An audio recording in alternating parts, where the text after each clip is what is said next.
questions to start about the defense mechanisms? Okay. Hi, everybody. I see that you're all saying good morning. Well, good morning to all of you. Okay. Very nice. Okay. Okay, so let's try the first question, my friends. Let's clear the poller. Clear the poll. We need to clear the poll. Yes, excellent.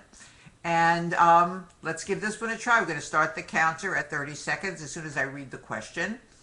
Okay. And I need my pointer. My TAs. My pointer. Thank you. Thank you. There it is. Okay. Okay, so a woman who was abused by her father manages her hostility toward him by baking cookies for him. Now, she has an unconscious hostility to her father because of what happened to her when she was a child. And this is the way she reacts to the intense anger, but unexpressed anger that she feels. Okay, so which is it? Is it denial, sublimation, reaction formation, rationalization, or regression, my friends? Okay, it is the answer. We're giving you, you can start the counter. Excellent. Okay, how are we doing? Okay. Well, some of you are jumping back and forth with your choices. Okay. Okay. Good. Okay, let's stop the counter. And it seems as though most of you chose reaction formation, and that is the correct answer. That is, she's really very angry at him, but she takes this anger out in a very odd way. She does good things for him. She's acting super nice to him by baking cookies for him, and she's acting in exactly the opposite way from the way she feels, and that is reaction formation, my friends. Okay, let's try another one, okay? A woman who has recently lost her vision tells the physician that it's okay because her hearing is now supernormal. What defense mechanism is she using? Denial, we can start the counter. Splitting, rationalization, regression, or intellectualization?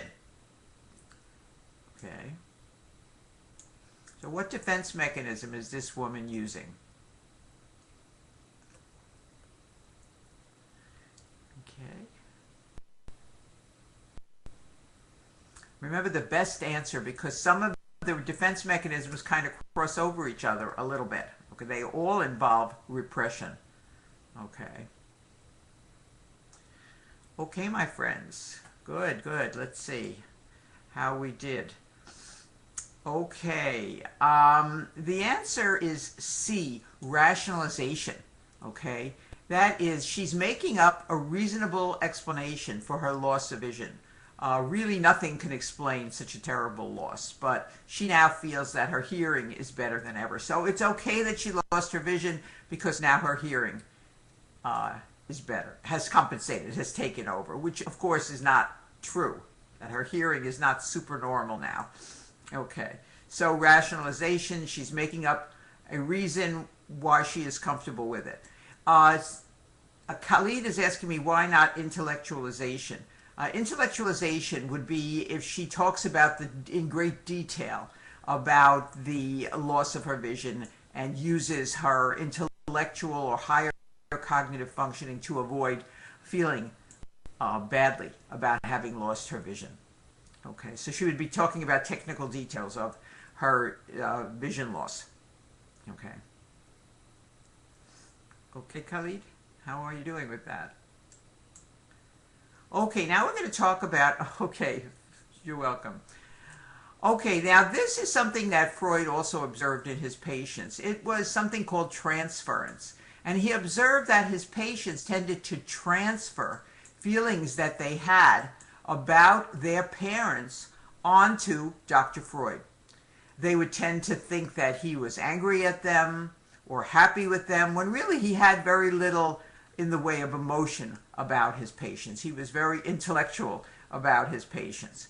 But he used that as a clue for what was going on in the patient's unconscious mind. That is, that when they were transferring feelings about their parents, he could tell how they felt about their parents and how that might be affecting their current emotional state and unexplained symptoms. Okay, so transference can be positive or negative. That is, the individual may have had a very positive experience with their father and think that Dr. Freud was wonderful, tend to idealize him. If they had a negative experience with their father, they would think that Freud was angry at them all the time, and they were often angry at him. They would think that, okay? Remember that Dr. Freud really didn't have much in the way of emotion towards patients. Transference very much is a part of projection, that's right. But remember that transference is a specific phenomenon. It is not a defense mechanism. Hiya, okay. Okay, so it can be positive or negative. Now, patients, or rather doctors, also have feelings toward their patients, particularly when their patients remind them of somebody who is close to them. And you may have feelings that are, you need to be able to identify. It's difficult to control these feelings, but you need to identify because they can interfere with your judgment with respect to being a doctor. If you have treated, for example, a very lovely old woman, you are treating her and she has some upper GI symptoms, but she reminds you so much of your beloved grandmother, you tend to think her GI symptoms, oh, probably nothing, okay, rather than working her up as you should for any patient. But because she's just like your grandmother, you don't do enough, okay, because you tend to think it can't be serious. Okay, so that's how countertransference can affect your judgment. And what we do with countertransference, when we have feelings about patients that remind us of people who are close to us, is we talk to our colleagues about these things. Okay, and colleagues can help us get through those feelings because they can, as I said, change the way you treat a patient. Let's look at this question. A physician becomes very angry with a patient when the patient doesn't take his medication. The patient reminds the doctor of her rebellious son. This physician's intense reaction to the patient's behavior is most likely to be a result of, and we can turn the counter on, positive transference, negative transference, countertransference, dislike of the patient, or anger at the patient. Okay, my friend, what is this? The doctor gets very angry at the patient. That doesn't really work very well with getting a patient to comply with your recommendations. So, what are we looking at here? Okay,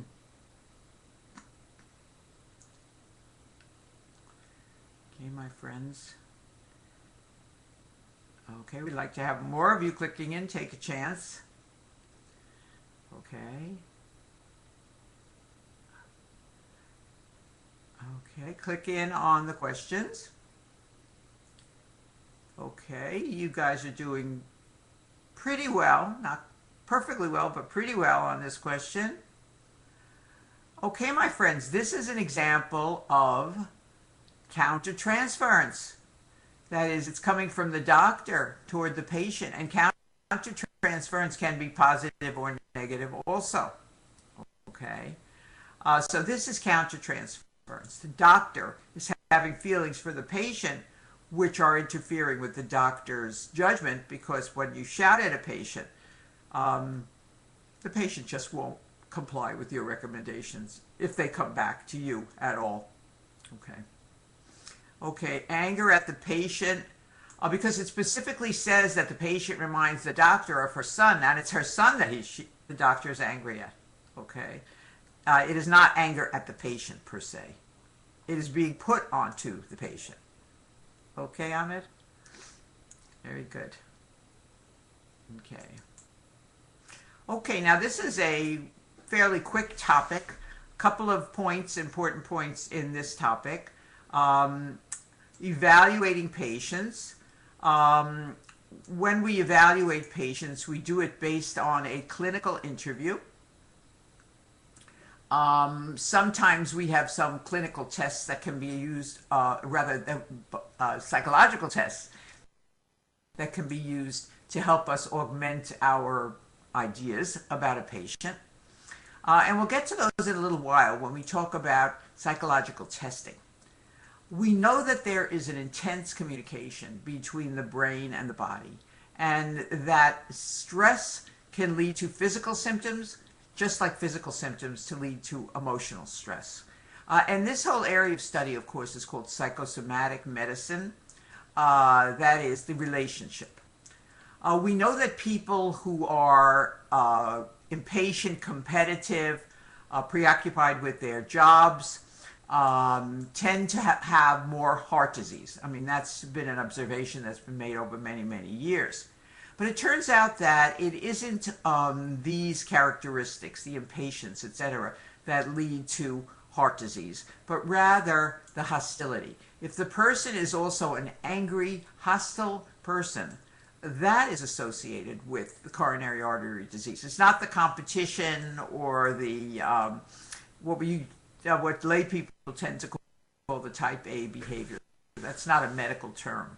Okay, type A behavior means this kind of person. Okay, so hostility is the key component. We know that people who are mentally ill age more quickly than people who are not mentally ill.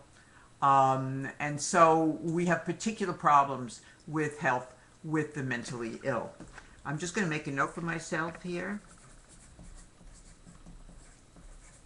Okay. And I'm going to tell you about the question that I'm thinking about. Okay. But I plan on adding it here. They had a question on the boards about a woman with schizophrenia, which is what this patient has, schizophrenia. And you see, she looks quite old, even though she's only about 45 years old. Okay, nevertheless, she's lost her teeth, she's very wrinkled. And you may remember we mentioned the fact that teeth are a good indicator of socioeconomic status in the United States because dental care is very expensive. Okay, so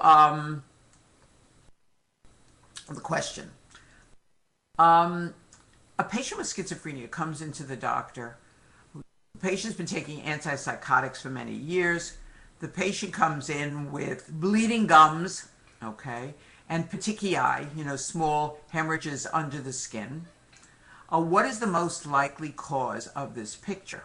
Okay, and of course the patient has been ill with schizophrenia for years. The choices are things like the antipsychotic medication, the schizophrenia itself, vitamin C deficiency, okay, the patient is purposely harming herself was another choice. And if you had to answer that one, what would you think the answer was, my friends? Hiya, you got it right away. That's right, because people with the answer is vitamin C deficiency. People with mental illnesses do not eat appropriately. They may focus on eating one food repeatedly. They may not have the money to buy the food. They don't have the access to the food, and very often end up with vitamin and mineral deficiencies, which can cause further health problems. Okay. So that's right, Haya. The patient is not eating well because she is mentally ill. And she is choosing certain foods which are not necessarily the best ones for her. Okay, good. We know that the life stressors produce illness, and if you assume enough life stressors within a year, for example, you're more likely to be physically ill the following year. And Holmes and Ray, who were some researchers, you never have to know the names of researchers, as I told you, for the USMLE, they actually quantified life stress. They said that the death of a spouse was the most stressful life event for an adult, okay? That positive life events also produce stress, that is the birth of a child or graduation from school, getting married. All of these very positive events also are stressors. And they said that if you accumulated a very high score, as I said, spouse as having 100 points, and they said if you had 300 points within a year's time, likely to become ill the following year.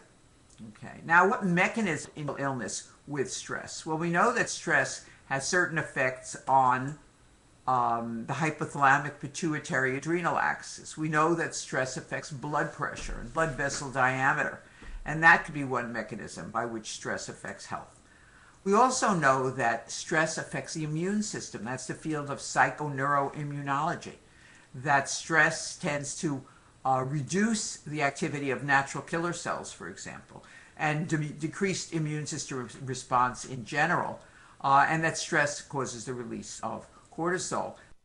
That would decrease immune system function and increase the likelihood of diseases like cancer or infections. Okay, so that's our little bit on psychosomatic stressors. We'll be talking later to be called the somatic symptom disorders, in which an individual has physical symptoms without biological basis as a result of stress. Okay. Evaluating patients for their behavioral problems. As I said, there is a structured clinical interview that is typically used when you're evaluating a patient with behavioral problems, depression, anxiety, conduct disturbances. And the mental status examination is given one-on-one for one doctor to one patient. And that, of course, is the gold standard. We evaluate many things about the patient. If I see you again for step 2, I'll be teaching psychiatry for step 2. We will talk much more about these things. IQ tests are also used in evaluating patients. We want to make sure that we understand whether the patient can comprehend the questions, can comprehend our question when we ask for informed consent, for example, for a surgical procedure. So IQ testing is something we have to know a bit about. Personality tests are used to further evaluate patients. They're used in addition to the mental status examination by clinicians, and they may also be used in industry to evaluate patients with respect to depression and anxiety and character traits or personality traits as well. Neuropsychological tests are used to evaluate patients when we see a patient has psychiatric problems, but we suspect that really they have a neurological dysfunction that is causing the psychiatric problems. And neurological tests can help us tell, for example, where in the brain the lesion is. Okay. So IQ is an estimate of how well you will be able to learn. It is usually evaluated in children. Okay. It is primarily genetic, and children tend to have the same intellectual abilities as their biological parents. Okay. The average IQ is 100, and let's see how that's derived. Children's behavior at various ages has been normed for their ages. That is, we know what a normal 3-year-old should be able to do, say, how they should act, based on thousands of 3-year-olds that have been tested. That becomes the mental age, MA, of 3 years. That is the standard by which we measure other children. Okay. Now we have a little child who is 3 years old, chronological age, CA is chronological age. The child is 3 years old, and mental age testing reveals that the child is 3 years old mentally as well. What is the child's IQ? So we have 3 divided by 3 times 100. What is a child's IQ when mental age exactly matches chronological age?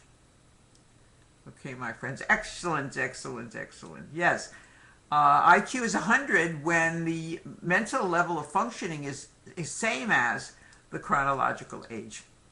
So this child would have an IQ of 100, which is normal, average IQ. Actually, the average range ranges from 90 to 109. That is average or normal. So we have a range for average and normal. An IQ, remember, that is 2 standard deviations below the mean, and the standard deviation for IQ is 15 points. And an IQ that is below 70, that is 2 standard deviations below 100, okay, is considered mentally disabled. There are lots of different terms that are used. This used to be called mental retardation. That term is avoided now. The term that is now used for the DSM-5 is intellectually disabled. Okay, so mentally or intellectually disabled rather than retarded. Okay. So IQs under 70, mentally disabled, mentally impaired, lots of choices, but we rarely use mentally retarded anymore. Okay. Okay, so somebody, Ibrahim has said that he's lost the sound. Okay. Okay, let's, oh, you've gotten it back. Okay. It is, yes, it is still retardation in the book. When I say now, I'm referring to the DSM-5. Okay. And the book has not yet been updated completely for the DSM-5.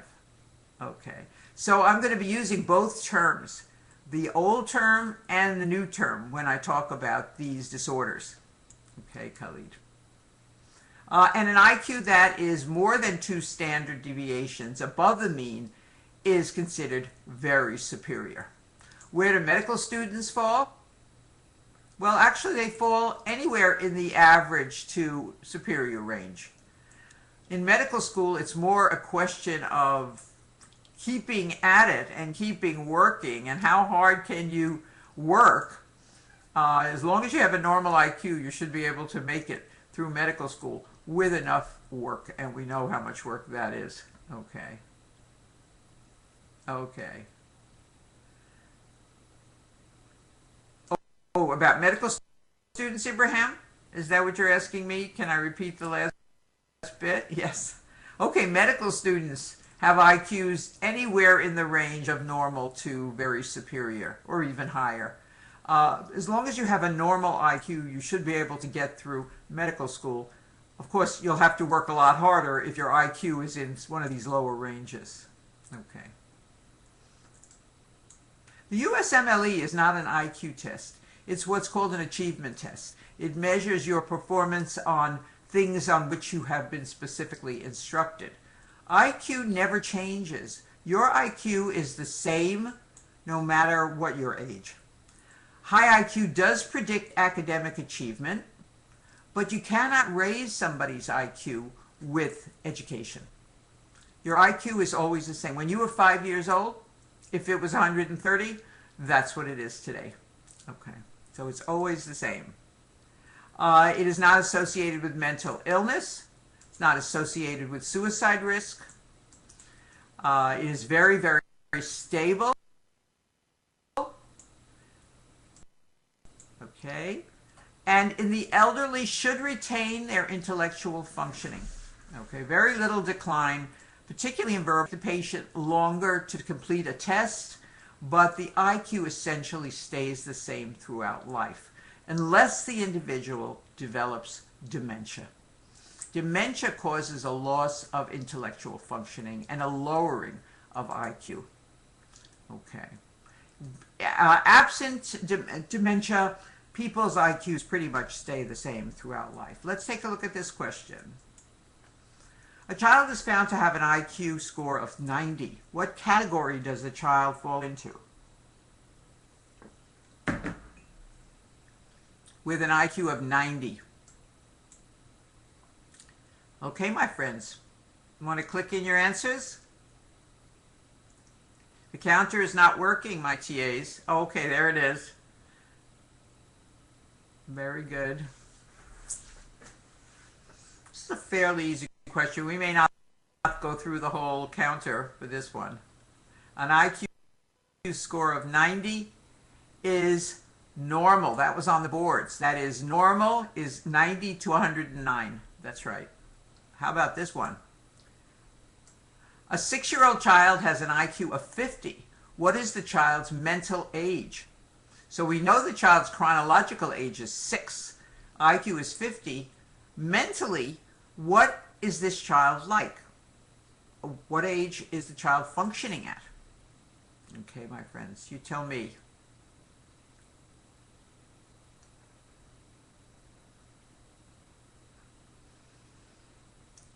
Okay, very good.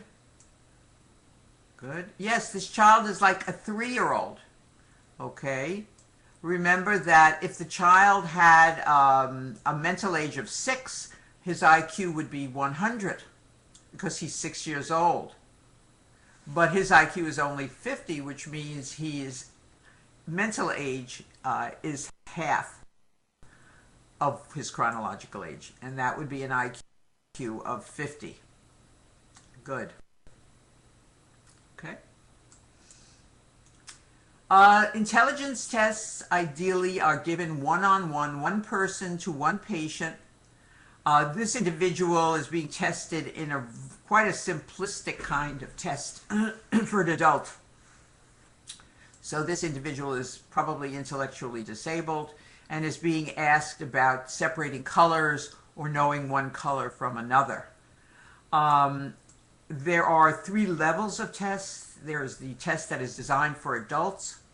There's a test for children, the WISC, and then there's a test for young children called the primary scale of intelligence. And they're all developed by the Wechsler company. Sometimes the boards may give you the letters, and you need to be able to know what the letters stand for. Okay.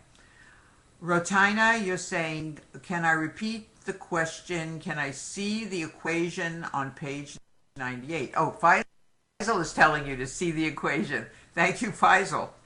Okay, yeah, the equation is in your notes. Okay. Okay, so let's go back to that question because some of you had a question about the question. So we would use the IQ formula here. Okay, we would use the IQ formula. Let's go back to that. Here's the IQ formula. So in that instance, we had a child has a CA of 6. We want to know what the MA is. So the X is above it. Okay, this is the question mark, times 100. And that answer comes out to be 50. Okay? Sure, you're welcome. Okay.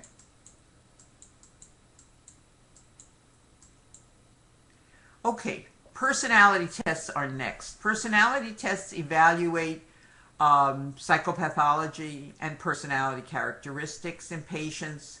The most commonly used personality test, which is used in industry, particularly when people are getting hired, is the MMPI. It's the Minnesota Multiphasic Personality Inventory. There are 544 questions on this test. It's what's called an objective test because it doesn't require interpretation. It is scored by a machine, not by an individual. The patient scores low. In this case, I'm just making a little note for myself. Okay. Primary. Okay. I'm reminding myself of a board question. Okay. And I'll ask you that question in just a minute when we go through the other tests, because you'll have to pick which test, basically. Okay, so this patient scored, these are all the different scales of the MMPI. These are all the different measures, and they say things like depression, anxiety, hypochondriasis, and things like that. Low on health concerns, so the patient is not very concerned about their health, and social discomfort. So this is probably an outgoing person because they have no worries or very few on social discomfort. However, the patient scored, let's take a look, high on, this one is low self-esteem, depression, or rather depressionation, feeling far away from others, feeling alone in the world, and family problems. So you can tell by looking at this what the patient's, at least you can get an idea of what the patient's problems currently are. Now the questions on the MMPI are true-false questions. And they ask the same question in different ways on different parts of the exam. Sometimes people are trying to look mentally healthier than they are. That is, they want to hide their mental problems. So they answer in a way they think that the examiner wants them to answer. Things like, I like to be around people. I think I should say yes to that. They say yes. Then later on in the test, or true, they say true. Later on in the test, it may say, I prefer to be alone. And the patient says, true. So they've answered two different ways to essentially the same question. They will get a high score on the lie scale, because there's a lie scale. It shows whether you're lying or not, or trying to look mentally healthy. And sometimes people try to look mentally ill when they're not. If they want to get out of prison, for example, or jail, they will say, I have a mental illness. You cannot put me in jail with this mental illness. Okay? So faking good, we call it, and faking bad. And the test can pick that up. Okay.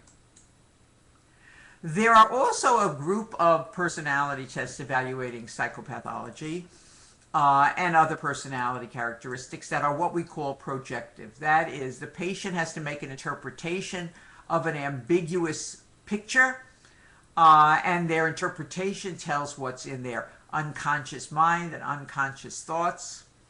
So let's take a look at these projective tests. This is one of the Rorschach ink blots. There are 10 of them, bilaterally symmetrical. They aren't anything. They just look like different things to different people. And we ask the patient, describe what you see in this figure. Anybody want to give it a try? Tell me what you see in this figure. My friends, what is this? What is it a picture of? A maple leaf. Okay, we must have a Canadian in the class. Think of the maple leaf first. A witch. Okay. A medieval mace. Good. Very creative. A map. Okay. Khalid. Interesting. All of these are very... A bat. That's a fairly common response. Butterfly. Another one. Anybody see anything else? Actually, these are all very nice responses, very typical responses from people who are not psychotic. But if you show a picture like this to somebody who is psychotic, Ibrahim is seeing a weapon of some kind. Some people do see a weapon. A person who's psychotic will see monsters eating babies' heads and crazy things like that. Okay? So these are all perfectly normal responses. Let's try another one. Okay. Using this picture, make up a story that has a beginning and a middle and an end. This is the thematic apperception test. It looks for unconscious motivation and unconscious relationships between people. There are 30 different cards. Each of them shows an ambiguous social situation. What's going on in this picture? Anybody want to give it a try? What's happening here? Okay, hi, I see you're typing. Faisal is typing. We have some people who want to try to answer this question. Okay. What do you see? Okay, the woman is telling something to the happy woman to ruin her life, maybe. So Haya is seeing this woman in the back as a woman, and that she is a bad influence. Am I right, Haya? A bad person in the back. Okay. Okay. Now, some people see this individual as male, and some people see this individual as female. Some people see this individual as male or female, depending on what's in your unconscious mind. Some people see this individual as a negative figure. Abdulaziz says the old woman is looking at the young woman.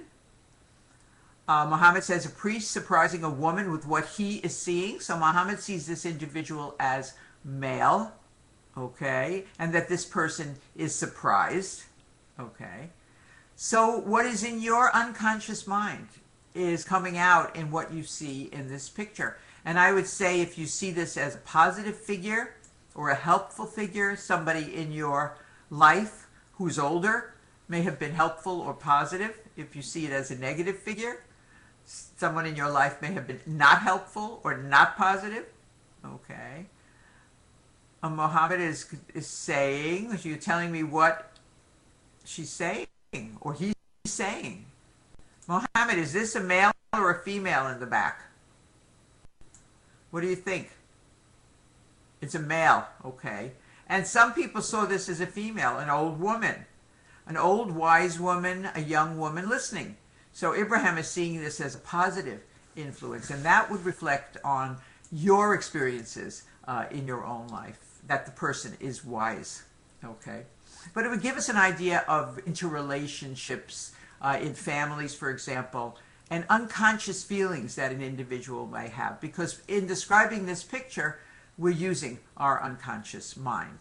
Okay? Excellent, my friends. I feel like I'm with you. Okay? And we're so far away from each other. Okay. A sentence completion test. I start a sentence and you finish it. So let me start this first one. And I say, I wish. What's the rest of that sentence, my friends? You tell me. I wish. What's the rest?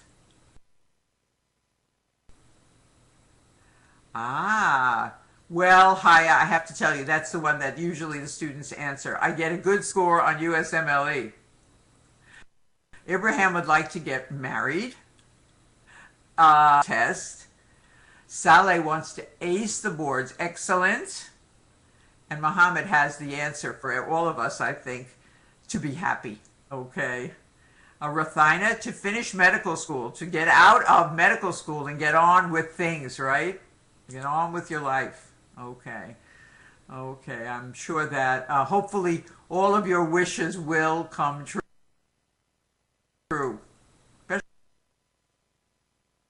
Especially the one about getting married, Ibrahim. Ibrahim. Okay. Now what about this beginning? My mother. My mother. What? On earth. I love it, Haya. Very nice. As a mother myself, I like to hear that kind of thing. Is the best. Wonderful. I like to see these things. But some people don't have such a positive response to that sentence completion test if they've had a very hard life. Okay. And Ezra says, is special. And Miriam says, is my best one. Wonderful. Okay, now the neuropsychological tests, these are just some of the names of the neuropsychological tests. The Halstead-Reitan, the Lurie, Nebraska. You don't need to know the differences among these tests. Just that if you see the name, you'll know it's a test that was given when a patient had behavioral symptoms that indicated some type of neurological dysfunction. And these tests can locate where in the brain a lesion might be. They assess a variety of skills, and they are the neuropsychological tests. Okay, now we have a big chapter. This is human development.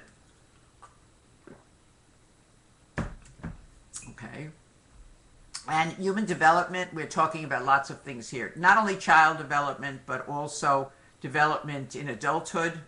We're talking about the elderly. We'll be talking about child abuse and elder abuse, which is a problem in the United States. And we'll talk about why in a little while. Okay, patterns in human development. There are three basic lines of human development. That is, a child will develop physically, physical and motor development, pretty much the same thing. We have cognitive and intellectual development, which would involve language as well.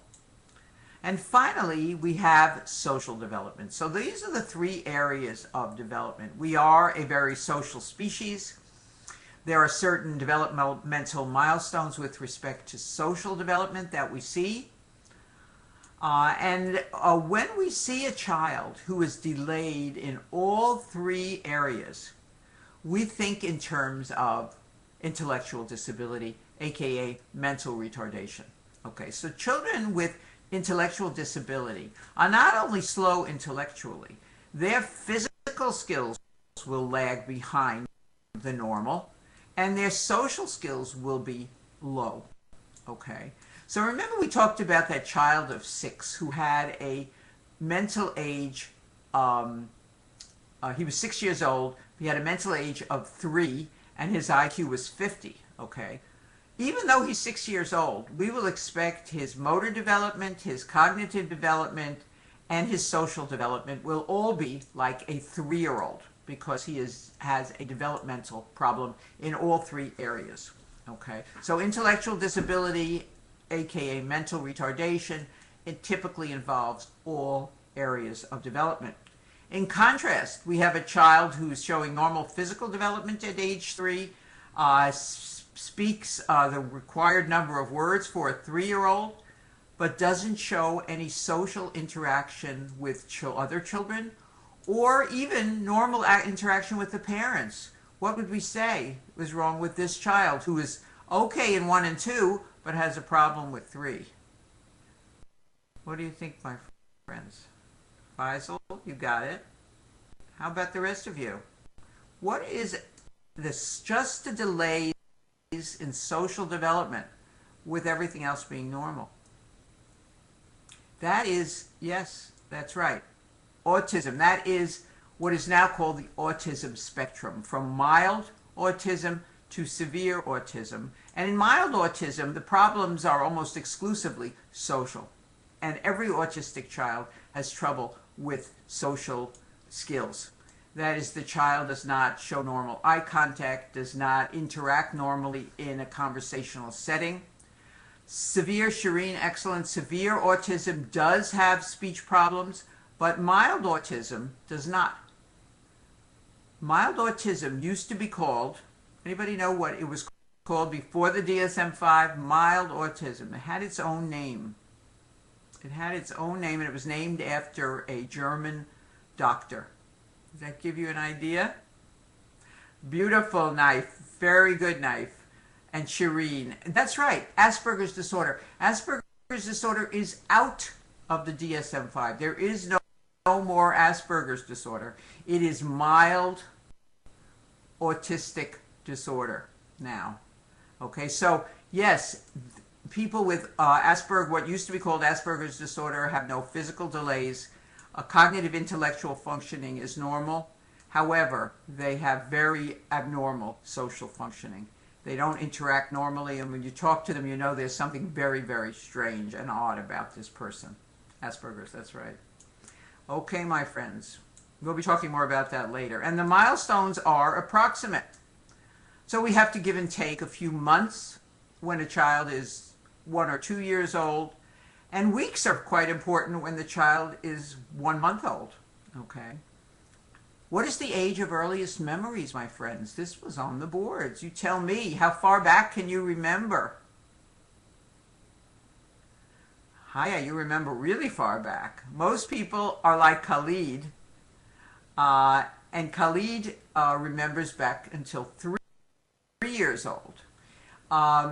Ibrahim has answered 6. Now that's very interesting because you remember pretty much everything after the age of 6, after the age when you went to school. But the age of earliest memories is generally given to be 3 years of age. Okay, but certainly your memory is much better for things that happened after you started school. Okay. Okay, here's our little 1-year-old child.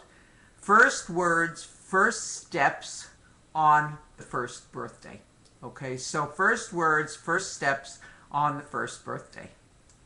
Okay, so physical development proceeds from the head down to the feet and from the center of the body out to the hands. So a child can catch a ball before it can kick a ball, and it can catch with its arms before it can catch with the hands. So the fine motor control comes later.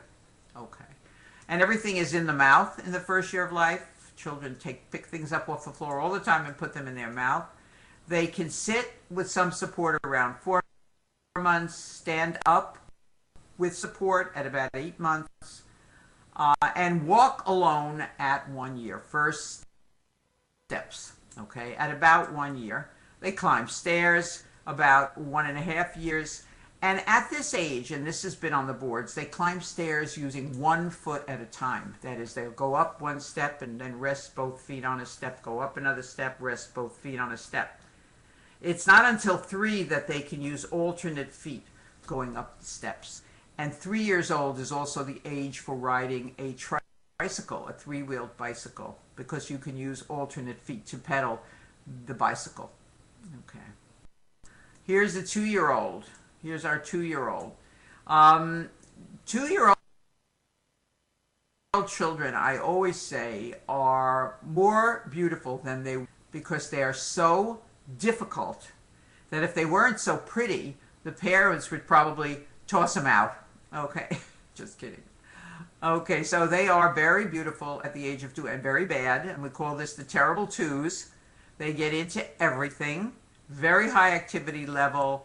They learn to turn doorknobs. They learn to get out of places where they couldn't get out. They learn to get out of their cribs. And you may find the child walking around the house because he learned to climb out of his crib.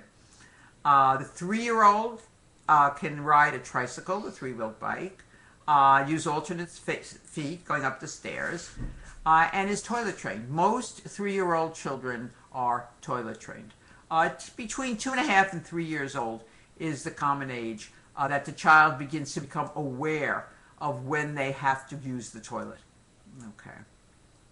Most children are toilet trained for bowel and bladder by 3. Some of them take a little longer. We cannot diagnose a problem with a bladder control until the child is 5. So you cannot diagnose enuresis until the child is 5 years old, according to the DSM-5. And encopresis or soiling, not until the child is 4. So prior to that, soiling and wetting are considered in the normal range. Okay. Okay. Okay, motor development. The 4-year-old alternates feet going downstairs and can hop on one foot. The 5-year-old can draw a recognizable man. Now, this drawing was not made by a 5-year-old. This drawing was made by a 10-year-old. Okay, and this is a 10-year-old's depiction of a man. This is a 10-year-old with mental retardation. You see, his figure doesn't really look like a man. There is some indication that it is a human figure, but very little. Okay, so mental retardation, the child doesn't put in all the details that we see a normal 10-year-old put into a drawing. Okay. Motor skills, the 6 to 12-year-old can ride at 6 years old. They can ride a 2-wheeled bicycle, begin to print their letters, begin to print triangles, and things that require some thought before you draw them. You know, when you draw a triangle, you have to anticipate where the points are going to come together. Okay, as you draw it, and that's one of the most difficult shapes to draw. And we don't see children really drawing a triangle till they're about 6 years old. Okay. Okay. Physical development. Boys. This is the school age group, 6 to 12. The boys are starting to get a lot heavier than the girls. They're getting their permanent teeth, which is why I like this picture, because it shows teeth. And you can usually tell how old a child is by their dentition. So this little girl has lost her top 4 teeth. She's got 2 new bottom teeth. And I would put her at about age 6. Okay, 6 to 7. And this gentleman has his 2 central incisors. Those are brand new. But he doesn't have his lateral incisors yet. And I would put him at about the age of 8 or 9. Okay. And first grade teachers, of course, first grade is where this young lady is going, very often have to carry little envelopes with them for the teeth that fall out in the classroom. They certainly have to have tissues for the blood that's definitely going to come out as the kids' teeth fall out in the first few years of school. Okay. The 12-year-old has a growth spurt.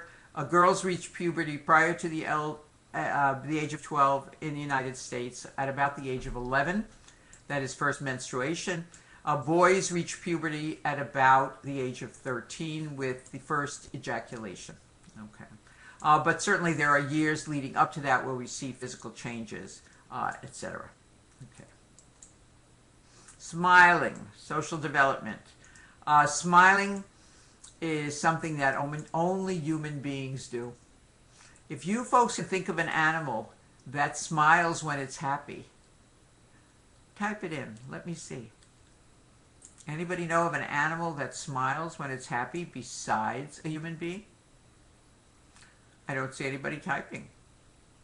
That's because there isn't any other animal that smiles. We are the only ones that do this. What is the purpose of a human smile? It is socialization. It is to engage. Okay, so one of the students says a dolphin smiles, and that's pretty good, except a dolphin is always smiling. That's right, it doesn't smile when it's happy.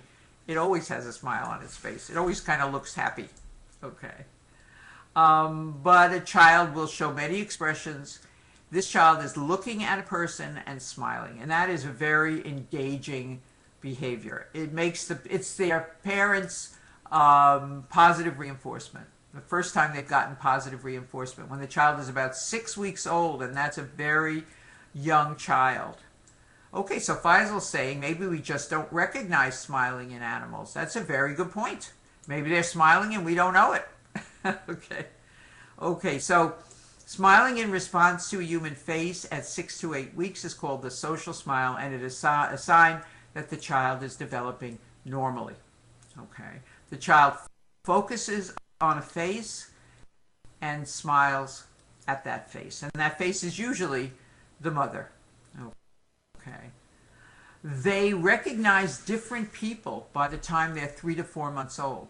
So there is this preferential social smile at 3 to 4 months old, or 12 to 16 weeks, where we see the child smiles more at the mother than at anybody else, and also shows lots of very nice little baby sounds and squirming around and being really excited when the mother talks to him or her.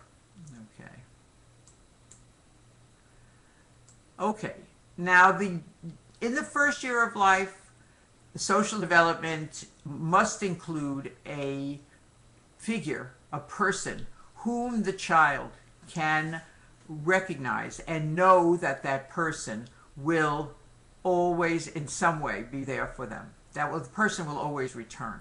Okay, they have to develop trust in one individual. Or one of the developmental theorists said they would never be able to trust anyone if they didn't have a trust figure in the first year of life. At about 7 months, a child begins to recognize that some people are strangers and may show a very negative response to strangers, even crying and pulling away from strangers. That's 7 and 8 months. That's a good sign. It means the child can tell familiar people from non-familiar people. And children of this age tend to play alone. They tend to just play with a toy all by themselves. They don't play with other children at this age. Okay.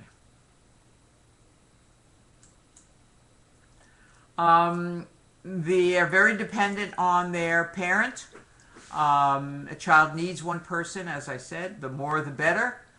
At between 1 and 3 years old, a child will become very anxious when separating from that primary attachment figure, typically the mother. They watch other children play with great interest, but they don't yet join in the play, okay, until they're a little bit older. And they tend to run away from the mother and come right back because they're still very, very dependent on her, but they are developing a little bit of autonomy, that is independence. They can't stay away from her for too long though. They come back. So up until about 3 years old, children really want to be with their mothers most of the time, or whoever their primary attachment figure is, typically the mother. Okay. Here are our beautiful little 2-year-olds again. They're doing something together. You see, now they're not playing interactively, but both of them are doing the same thing. One does it, the other one does it. The term for this is parallel play. Playing next to another child, but not cooperatively with them. 2 to 4 years of age is the age for parallel play. They don't cooperate well. with each other until they're at least 4 years old. Okay. Very selfish. I said the terrible twos. Very aggressive. People say that if a 2-year-old had the strength of an adult, she or he would kill someone if they could, because they get so angry. Remember that they're all id. They want pleasure right now. They want to avoid pain, but they want pleasure. They really don't care for other people. They will do whatever they want. If the child sees another child with a toy that they want, this child will grab it away. Even if mother says, don't do that.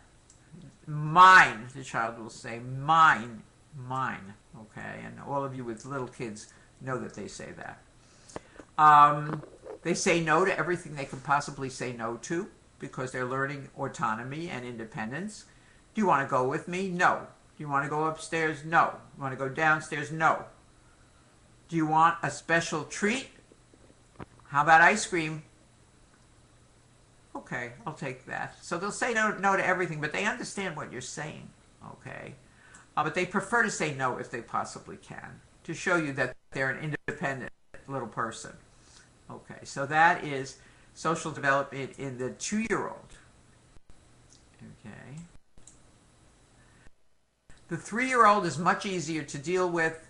They have, they will tend to play the games of their gender, depending on the culture. Boys tend to play boys' games and girls tend to play girls' games. So sex-specific play. The 3-year-old knows that he's a boy and she knows that she's a girl. They know their gender, right? They know their full name. They know their colors at 3 years of age. They'll be able to tell you specific colors. Okay. Here we have a group of kids. They're playing doctor. Okay, that's a game that children sometimes play as a way of perhaps getting to see what the other child looks like underneath their clothing. Okay, particularly sex differences are of interest in children around 4 and 5 years of age. 4 and 5 years of age are a very imaginative time for children. They have a lot of fears. They're fearful of things they weren't afraid of the previous year. They're afraid of sometimes they'd like to go swimming in a swimming pool. When they get to be 4 years old, suddenly they're afraid of deep water. They may be afraid of storms for the first time. They may be afraid of the dark for the first time. Really fearful and telling you that there are things going on in the dark. They have an imagination, very great imagination. They have sometimes got imaginary friends. A child may make believe he has a friend and ask you to put food on the table for that friend, even though there's no person there. Okay? They also lie. If something is broken, they will blame it on somebody else.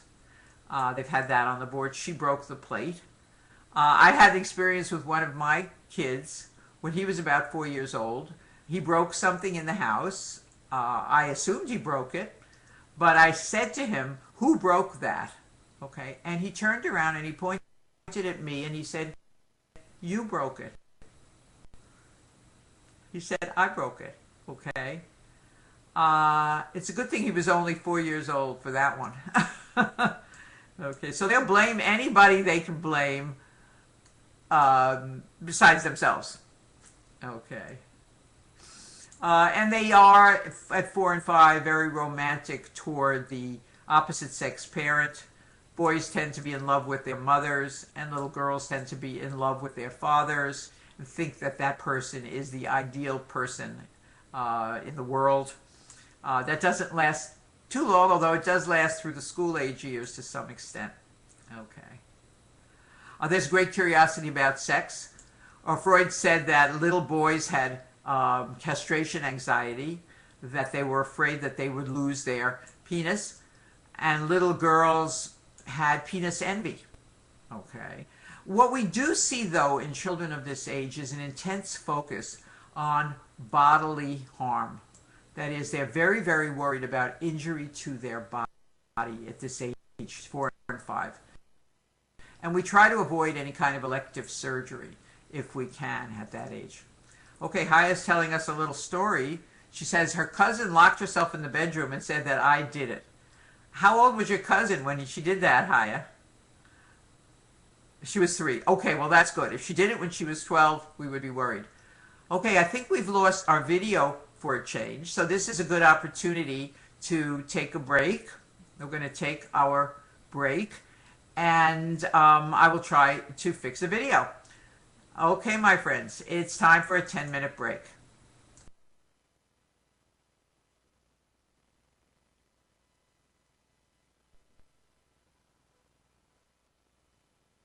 Welcome back. Okay, where were we? Okay, we're going to start my webcam. Hopefully everything will work out well with it. Okay, how's the webcam, everyone? Can everybody see me here in New Jersey, where it's still dark out? Okay, great, great. We'll keep an eye on that. If any of you see it go off before I notice it, please let me know. Okay, thank you. Okay, so we were talking about developmental milestones, and this group, let's see where the pointer is. I've sort of lost my pointer. My TA, can you give me back the pointer? There it is. Oh, okay, thank you. Okay, so this is what we call the preschool age.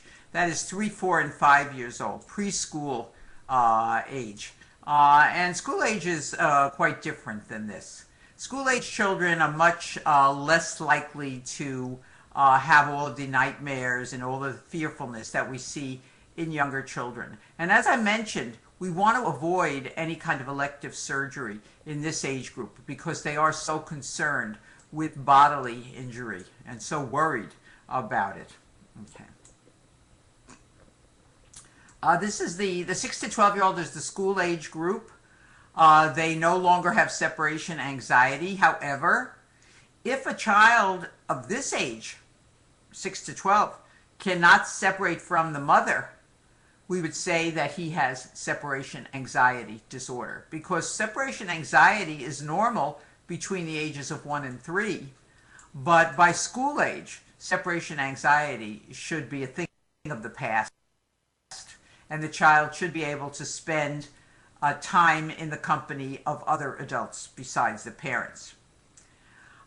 Boys and girls separate at this age. They really, a little boy and a little girl of this age really want to have nothing to do with each other. It's not until about 6 that they separate into what we call same-sex peer groups. Boys will only talk to boys, girls will only communicate with girls. The sexual feelings and the romantic feelings that we saw in the preschool child are now absent, and Freud called this stage latency because sexual feelings and romantic feelings were quiescent during this stage prior to puberty. Children of this age, a 6-year-old now has a superego. They will follow the rules exactly, okay? They're kind of like converts to a new religion. That is, they're more religious than everybody else when they first convert. Okay, so they have just developed their conscience, and they are very strict about the rules at the age of 6 or 7. They participate in organized sports. Let me tell you a little story about the rules of the game and the development of the superego in one of my kids. Okay, this was another one. Okay, he was in the back of the car while I was driving down one of the major highways in New Jersey, and I was stopped by the state police. A state policeman put his siren on and basically told me to stop the car.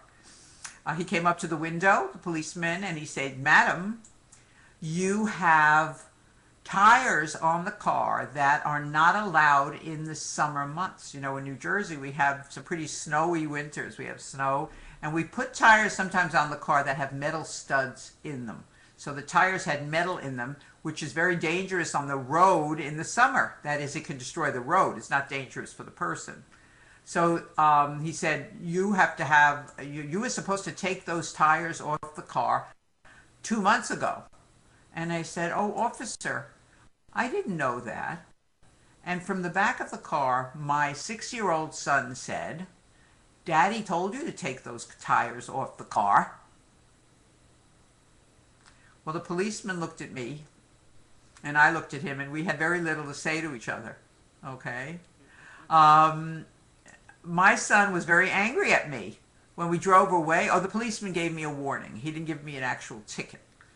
And as we drove away, my son said, "Mommy, why did you lie to a policeman? You told me never to lie to a policeman." Okay? I didn't have anything to say to him either. Okay? So he was very, very stringent at that age about the rules and what you do and what you don't do. And that's very typical of children when they first develop a superego. Okay. I'm glad you like that story. Okay. I'm sure similar things happen everywhere in the world. Okay. And sometimes we make excuses like that everywhere. Okay. A 12-year-old is developing a sense of who he is, what kind of person he will be, what he will do for his life's work. And that goes on through the teenage years. In the United States, and I'm sure in many other parts of the world, children of this age, kids of this age, want to all look the same. Okay? They don't want to be different, and they don't want to stand out from the others. They want to kind of just melt into the scenery. Okay? So conformity is very important. They want to do what the other children do.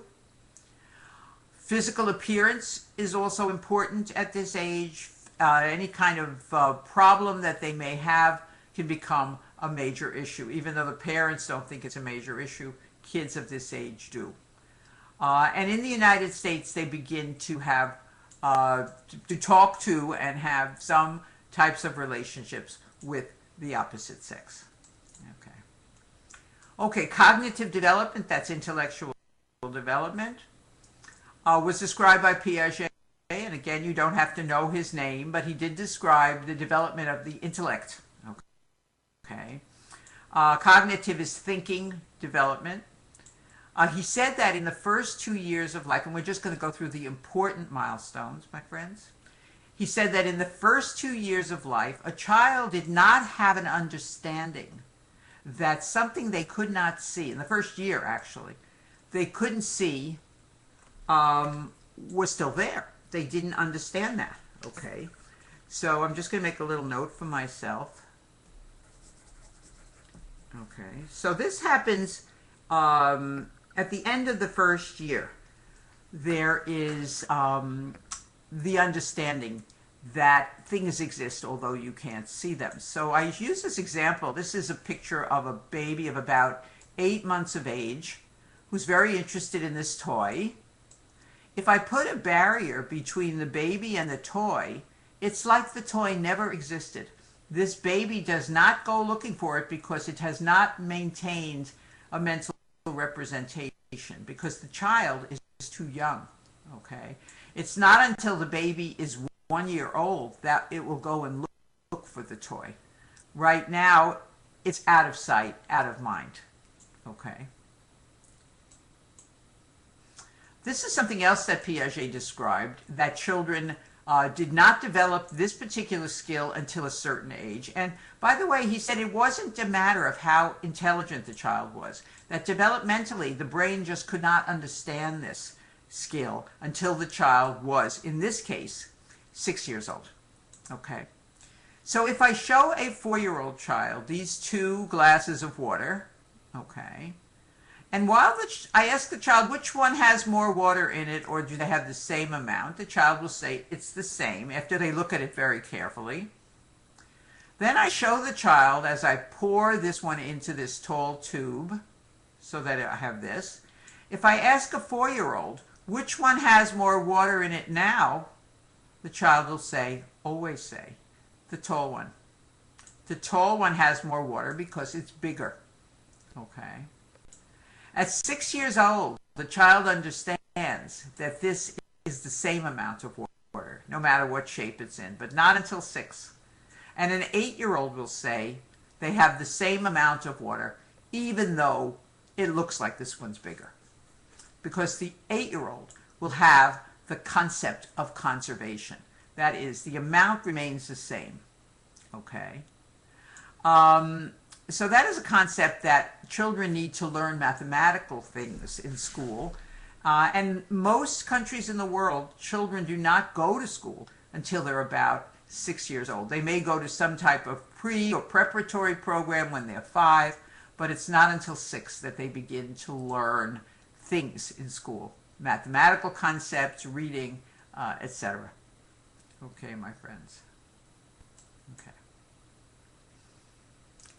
Okay, in the first year of life, babies make charming little baby noises, talking back and forth with the people who are talking to them. They laugh out loud. This is charming for parents. They may say a few words, whatever the terms are in that culture for mother and father. In the United States is mama and dada, and they'll say that around a year old or 10 months old. At 1 year old, they say about 10 words, and at 18 months, about 18 words. It's just a way to remember this. They say a few words, partial words. They don't usually put 2 words together until they are 2 years old. So in 2 years old, they use what we call 2-word sentences, things like me go. Most of the sentences involve me or I because they are totally self-involved at the age of 2. They say about 200 words. It's a good way to remember. 2 years old, 2-word sentences, 200 words. Yet they can understand much more that you say to them. Now, a 2-year-old may not be understood by strangers because their language is poor. So only the parents may understand what the 2-year-old is trying to say. And that is normal. By the age of 3, the child should be able to be understood by others. So the language should be understandable as they speak it by the time they are 3 years old. They speak in complete sentences at 3, say about 900 words. And of course they understand much, much more. And they can point to objects in pictures, they can point to a car and point to a train. And very often they can say what those things are as well. The 3-year-old also knows his colors. Okay? He knows his colors. And of course, one of my sons, the older one, the one I first told you about, okay, that's the one who said, "You did it," okay. When he was about 3 or 4 years old, strangers were able to understand him. Okay, prior to that, he was really talking a kind of a babyish kind of way. But at about 3, he began to speak in a way that other people could understand him. Okay.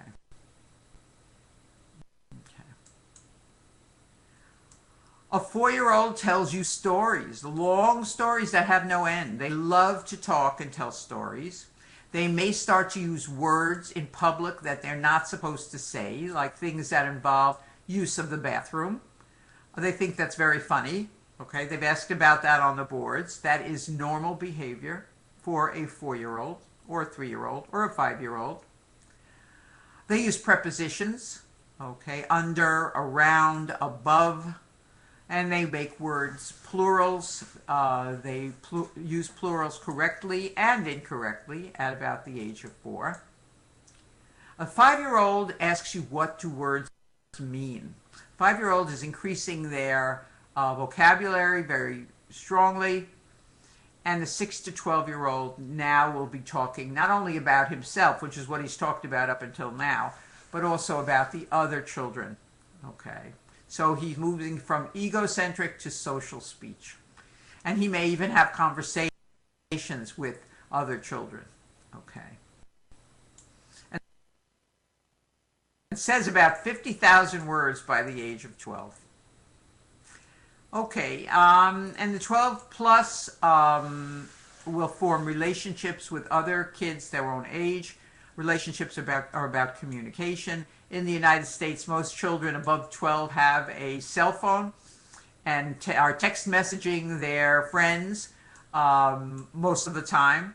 So they're in constant communication in the U.S. with friends. And when you're talking to a teenager in the U.S., you have to be sure you can see their hands, because if you don't see their hands, they're probably texting on their phone.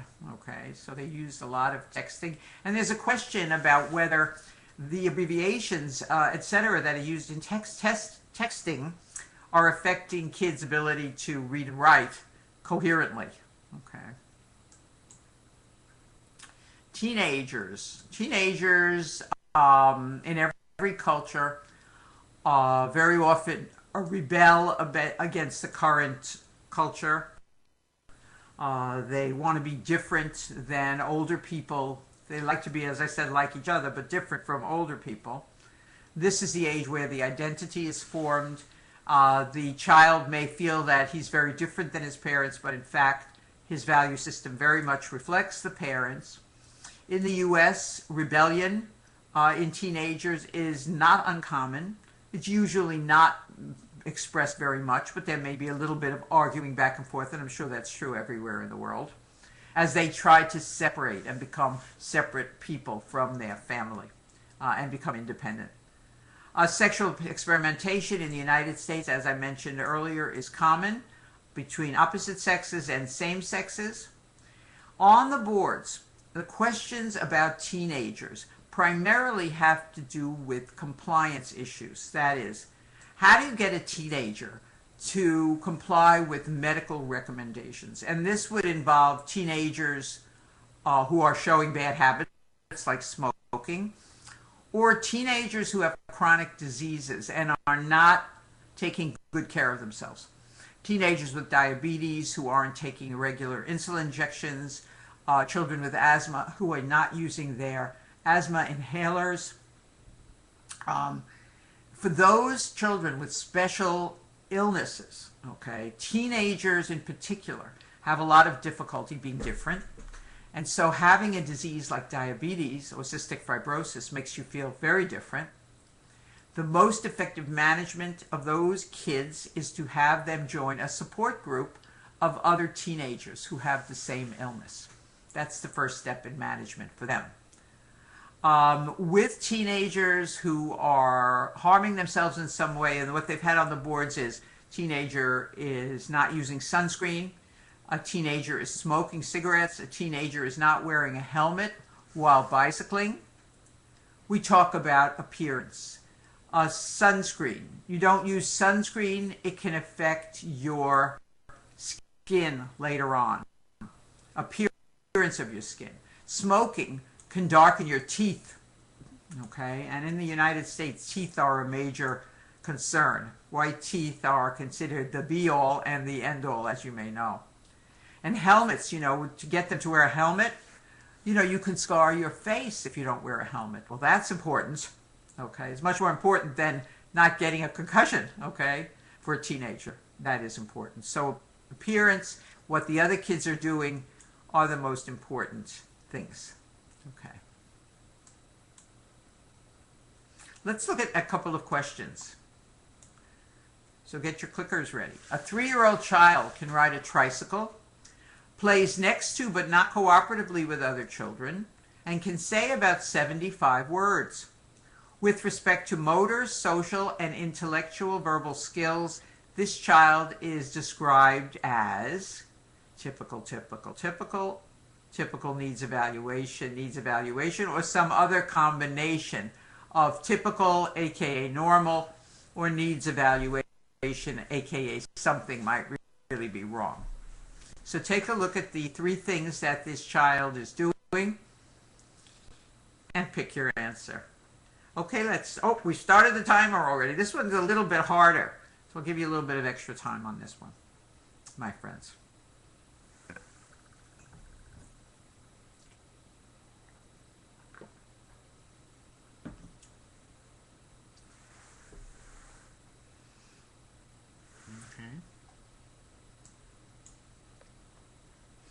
How are we doing? Okay. I'd like to see more of you clicking in. Let's see, we have 51 participants, 48 students.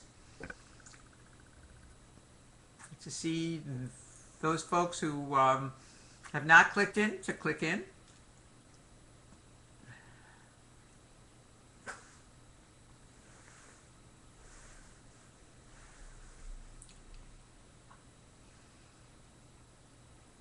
Okay, let's look at these things one at a time. Okay. 30, let's see. D, 42% of you picked D. Typical needs evaluation. So that was the largest group. And let's see if you guys are right. A 3-year-old can ride a tricycle. So motor skills are typical. That is normal, typical. Okay. Plays next to but not cooperatively with other children. At the age of 3, that's normal or typical, because it's not until 4 that the child will begin to take turns and share. Okay, so typical. How many words should the child be saying? A lot more than 75. At the age of 3, the child should say, my friends, I'm going to take a look at what you've got here. 3 years old. Yes. So far, the 3 of you that responded got it right. This should be 900 words. What is the first thing we're going to evaluate in a child who's delayed in speech, but not in anything else? What do we think of when somebody has a speech delay? Beautiful. Yes, you've all got it. We evaluate the child's hearing. Okay. Children who don't hear well will have delayed speech. Okay. So this is typical needs evaluation. D was the correct answer. Okay, my friends. Very nice. How about this one? A child says, cut up my hot dog. A hot dog is a Frankfurter, and I'm sure you know what a hot dog is. Okay. It's an American favorite, okay, into 3 pieces, so that I can have 3 hot dogs. I'm very hungry today. How old is the child? We set the timer. We can start it.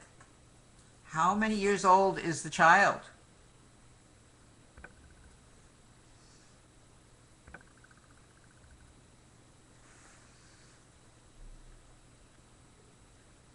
Okay, my friends, how are we doing? Oh, we're doing very well on this one. Okay, very nice. I'm glad you're clicking in. More of you. Good. Thank you. Okay. Good. Okay, yes, you are correct. A is the answer. The answer is 4. This child does not have the concept of conservation. So we know the child is under 6 years of age. That's right, Faisal. It's a lack of conservation.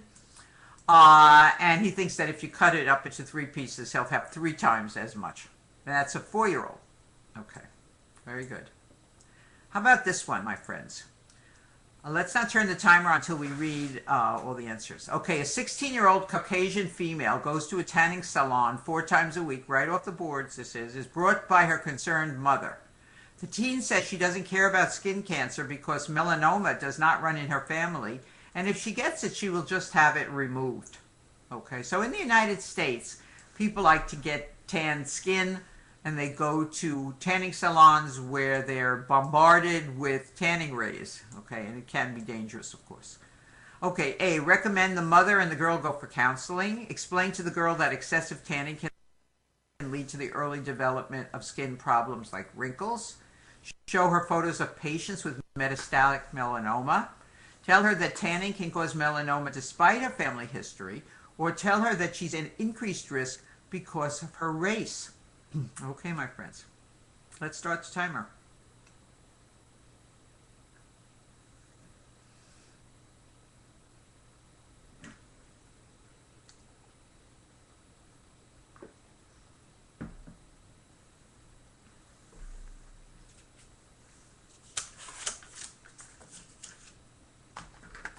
Okay, let's see what we've got here. Most of you picked choice B, and that is the correct answer. That is, what she is going to be concerned about is her appearance, now and later on, okay, her face. She is, we never try to scare patients into compliance by showing them scary pictures. they tend to just run the opposite way. Okay, so the answer is B. Okay, very nice. Good job on that one. Okay, now the discipline of children. In the United States, corporal punishment, that is hitting children, is frowned upon. And in the U.S., if you see a little old lady sees you hit your kid, even if the kid deserved it, you can get into trouble with the police. Okay, so it is not illegal to hit your children. However, if the child has any mark on them as a result of your activities, you can be arrested for child abuse. Okay. So when I talk about discipline, I know that discipline is very different in many cultures. And this is, we're only really talking here about how to answer these questions on USMLE. I would never propose to tell anybody how to raise their children or discipline their children. This is up to individuals. Okay. But in the United States, the most appropriate type of discipline is something called time out for young children. We're talking about children who are preschoolers. So the discipline must be age appropriate. Young children under 6 don't understand how somebody else feels because they don't care how anybody else feels, remember.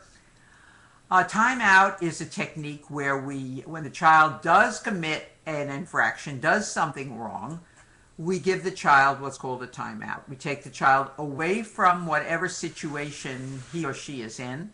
We have them sit quietly in a quiet place, and we don't pay any attention to them for the period of the timeout.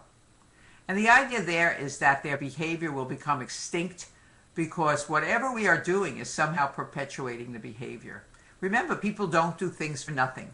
If the child is getting into trouble, it's probably for some kind of attention from the parents. So we stop giving them attention for their behavior, and ultimately we expect that the behavior will become extinct. Okay, I'm just looking at the questions now. Lack of conservation. I'm just going to go back a little bit. Okay. Yes, this is lack of conservation. I think this is the one. Tell her that tanning can cause melanoma despite her family history. It appears that she already knows about all of that because she's already told you that melanoma doesn't run in her family. Okay, so D would not be the correct answer. Okay, Retina, yes? Okay, you're welcome.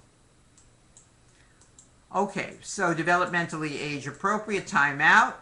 And the timeout should occur immediately after the thing that the kid did. It doesn't occur 5 hours later. It has to happen temporarily, very close to when the kid made the mistake or did the bad thing. Okay. Okay, let's talk now about attachment and loss in children. We talked about the fact that children between 1 and 3 are extremely attached to their primary attachment figure, their parent. And this is the kind of picture that we see when a child is separated from the primary attachment figure. Looking at the dentition, this child is about 2 years old. Okay. Protest, despair, ultimately detachment. So if the parent leaves the child will initially scream very loudly and cry and try to get. The parent doesn't come back. Within hours, the child will withdraw, become detached, and stop screaming and crying because it knows by learned helplessness that nothing is going to change. Okay, so the child gives up, and we see despair, detachment. We see a picture of depression in children who lose a parent. Okay. Okay, and we're going to get back to this in just a minute. Now, children don't understand the concept of death. So if this child's parent has left permanently, a child of this age will not understand. If you say, Mommy died, the child will say, when is Mommy coming back? Okay, because before the age of 5, there is no concept of death. And they may interpret illness as punishment for something they did. Okay. Particularly children above 5 or 6 years old may think it's their fault, 7 or 8-year-old, when a parent dies, that somehow they did something wrong. They did something wrong and that made mommy or daddy go away. Okay.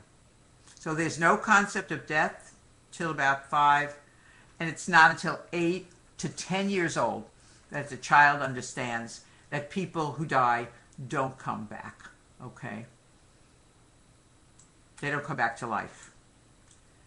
They may, when there is an illness in the family, begin to show bad behavior as a way of avoiding dealing with the illness head on. They get into trouble. Everybody pays attention to their acting out. Remember, the girl started stealing sunglasses when her brother was diagnosed with cancer. It's easier to deal with all the troubles that you get from parents and problems that you cause than it is to deal with a terrible thing like the serious illness of a sibling. Okay. This is a picture of an orphanage in Romania where children all live in group homes because they have no parents to take care of them. You may remember, although it was quite a long time ago, when the president of Romania, insisted that the population be increased by people having as many children as they could have. And what happened was people had children that they could not afford to take care of. And they ended up putting the children in institutional settings where they spent their childhoods. So this is a setting in Eastern Europe of an institution. There are no institutions like this in the United States. In the United States, children of this age, without parents to care for them or relatives to care for them, typically go to what we call foster care, F-O-S-T-E-R. A foster home is a home where a child is cared for by adults and by children. It's a regular family situation that takes in an extra child and provides a family-like situation for that child. So individual children are placed in foster homes. The foster parents will receive money for the child's care, but they cannot take on a whole bunch of children. They can take on 1 or maybe 2 children. Okay, so the child has a more home-like environment. Children who are raised in this kind of setting, where the caregiver may be very loving to them, but does not appear at night because she goes home to her own family, she has vacations, she has weekends off, they cannot count on the fact that she will always come back. Okay, she also may change jobs. So they're unable to form a primary attachment figure. They are at risk for developing what the DSM-5 calls reactive attachment disorder or disinhibited social engagement disorder. Okay.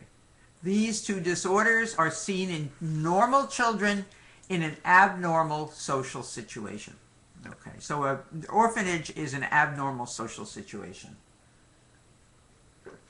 The child has a normal brain, but they are unable to attach to anyone because the person keeps changing. Okay. Some children become withdrawn and unresponsive. This used to be called anaclitic depression or failure to thrive. This is the correct term in the DSM, reactive attachment disorder. Some children may run up to any stranger and try to engage them and cuddle up with them. So this child may run up to a person who comes in the door, put her arms up to be picked up, and hug the person that picks her up, even though she's never seen him before. That is a disorder called disinhibited social disengagement, engagement disorder. Disinhibited. The child engages with anyone that comes near them. So these are both disorders. 2-year-old children should not be walking up to strangers and throwing their arms around strangers. Remember that they're quite shy around strangers. They'll interact with you, but only if the mother is present, and they're usually looking out from behind her skirt. Okay. We know that children should not be separated from parents at all, if possible, when they are ill. And we encourage parents to come to the hospital with the child and stay in the hospital with the child, even overnight. Okay. There was a time in the U.S. when it was felt that parents should not touch children who were sick because they would make them sicker. And in hospital settings, parents were not allowed to get close to their children. They could look at them, but they couldn't touch them. And children got sicker and sicker and sicker without the parents near them. So children are at much higher risk for when they are not touched than they are when they're exposed to any kind of pathogen. Okay, so Esra wants to know, what is reactive attachment disorder? That is a withdrawn, unresponsive child who basically has learned helplessness, is no longer trying to interact with anyone because it has been futile in the past. Okay. Okay. Okay, so you're welcome. They're welcome. Okay. Okay, let's take a look at this patient. Now, this is a death and dying question. In the United States, as you know, is made up of many, many subcultures. As I told you, the only Native American people were the American Indians and the Eskimos, and they make up a very, very small percent of the population, just 1% of the population. Everybody else in the United States came from someplace else. They came from Europe, they came from Eastern Europe, Western Europe, they came from the Middle East, they came from the Spanish-speaking countries, they came from Africa, they came from all over the world. So it's a culture of many groups. Therefore, some of the things you need to know are that people in different groups, social groups, economic groups, cultural groups, have different ideas about things. And if the culture is mentioned in the stem of a question, it's going to be the answer, or a part of the answer. So here we have a 70-year-old Mexican-American woman who has lost her husband. Her husband died 4 months ago. Calmly, she says to the doctor that she and her husband still communicate with each other. The patient shows no evidence of a thought disorder, and physical exam, affect, and mood are unremarkable. Which of the following is the most appropriate question or statement for the doctor to make at this time? Let us clear the previous questions and answers. Can we clear that, my friends, before we start again? Great, thank you. Okay. Do you believe your husband is still alive? Do other people in your cultural group believe that they can communicate with those who have died? I would like you to take a medication called risperidone for a few weeks. That's an antipsychotic. Most people do not think they can communicate with the dead. Or, how do you feel when your husband communicates with you? What is the most appropriate response by the doctor? Now, it looks like this patient is having psychotic symptoms. She's talking to somebody who's dead. Okay, but she still communicates with this person. Could this be psychotic? Could this be an abnormal grief reaction? Or is this normal for this woman? Okay, my friends, let's have some more responders. Okay, we have now got 55 of you. I'd like to see some more response. Take a chance. Take a chance. What do you have to lose, right? Okay. Very good. Thank you for taking a chance. Okay. Okay. Our time is up. And the answer, yes, is in fact B. Most of you got that right. Do other people in your cultural group believe that they can communicate with the dead? It turns out that in a number of Hispanic cultures, the idea that the dead and the living coexist is fairly common, particularly in the Mexican-American culture. Not everyone believes that, but many people do. So the first thing we have to find out before we think in terms of a psychotic symptom Is this a belief that is held by others? Do other people believe the same thing? If other people believe the same thing, it is a cultural or religious belief and not a psychotic symptom. Okay, so that's the first question you'll ask. Okay. Okay, so one of the things you often have to do on board questions is to differentiate pathological grief from normal grief. So pathological grief or complicated bereavement, it may also be called depression, has to be differentiated from the normal response of an adult to the loss of a loved one.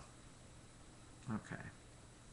Okay, now Amani is asking what is the answer. It must be to this question. The answer is B, Amani. Okay, good. Okay, now these 4 symptoms are symptoms of depression. They are the symptoms that most commonly appear on the boards, differentiating depression, which is always a pathological state, from normal grief. So, the patient has depression even if they've had a terrible life loss, like the loss of a loved one or a terminal diagnosis. They have symptoms of depression if they are frankly suicidal. That is, they have a means and or a plan. They have lost more than 5% of body weight. People with depression typically have very, very poor appetite and lose weight fairly quickly. So weight loss, more than 5%.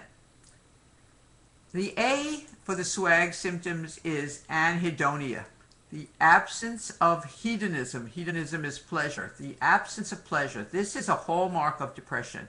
That is, the individual is unable to enjoy things that they formerly did enjoy.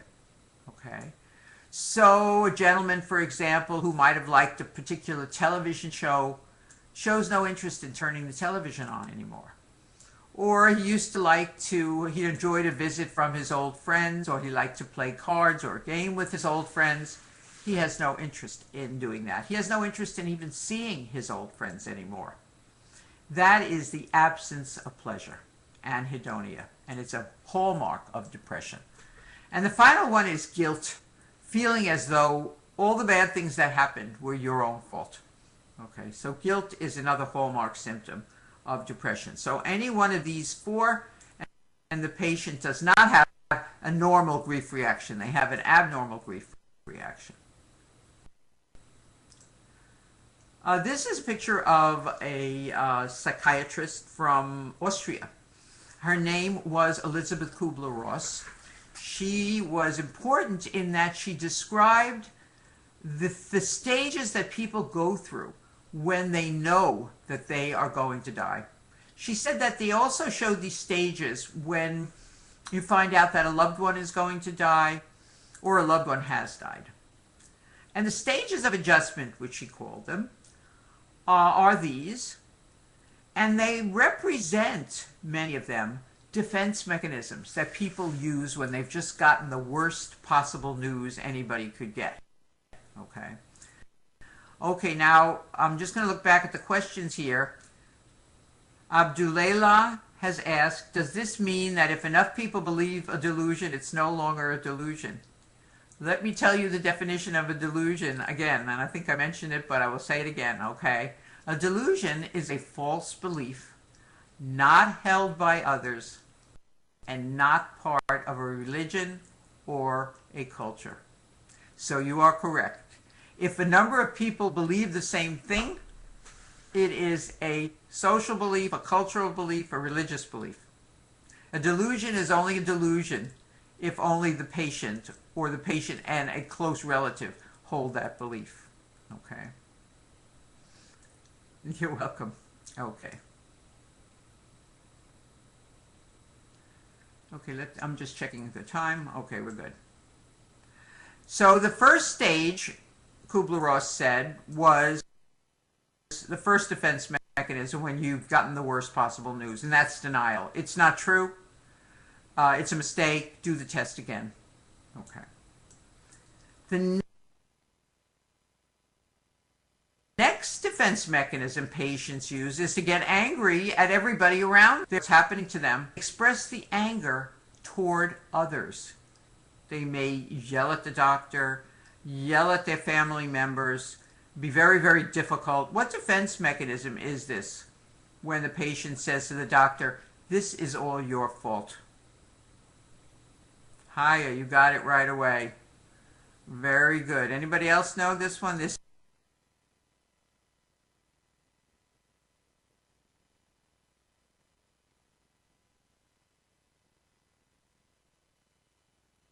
is displacement. You are the dog that the patient is going to illness go away. So I'm going to give all my money to the hospital or to charity or to my religion if I can only get this illness to go away. What defense mechanism is that? That's a little bit harder one. Okay. I'm going to do something now, and I'm going to make this illness disappear. It's a kind of magical defense mechanism. That's a hint. Okay. It's not altruism. Altruism is a person with a poor self-image, does good things to make himself feel better about himself. Khalid is the first to get it. Faisal got it too. Yes, my friends, this is the defense mechanism of undoing, bargaining. Now I'm going to do something, and that's going to get rid of something that already happened to me. Okay. When your defenses fail, you become depressed.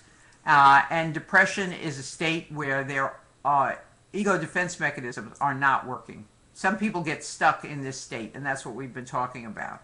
But most people are then able to move on to acceptance, where they try to do something useful with what's left of their life. They try to, if they have cancer, for example, give money to the Cancer Society. If they have a child that's died, they may try to help other children with that illness. What defense mechanism is that? It's a mature defense mechanism. Acceptance. Hiya, you got it, my friend. Yes, sublimation. That is, try to channel your anger, your hurt feelings, your fear into a useful outcome. Something that is useful for society. Setting up a scholarship fund, for example, in sublimation. Doing something useful with what's left of the remembrance of that person. Okay, very good. Dang bad act is just a shortening for the order that these come in: denial, anger, bargaining, depression, and acceptance. Okay, so in the United States, we tell patients everything. We do not tell adult children before we tell the elderly patient. We tell the elderly patient first. Okay, and I know that in many cultures, adult children try to protect the old person, try to protect the elderly person. But in the United States, we tell people the truth as it has happened. We do not give false hope. We try to get people to talk about how they're feeling, and we encourage their involvement in activities and avoid social isolation. We tell patients the truth. Okay. Now our next topic when we come back from our break is going to be aging and the elderly in the United States, with the understanding that the fastest growing age group in the United States is the old. That is people over 85 years old. Okay, my friends, it's time for us to take our 10-minute break and see you shortly.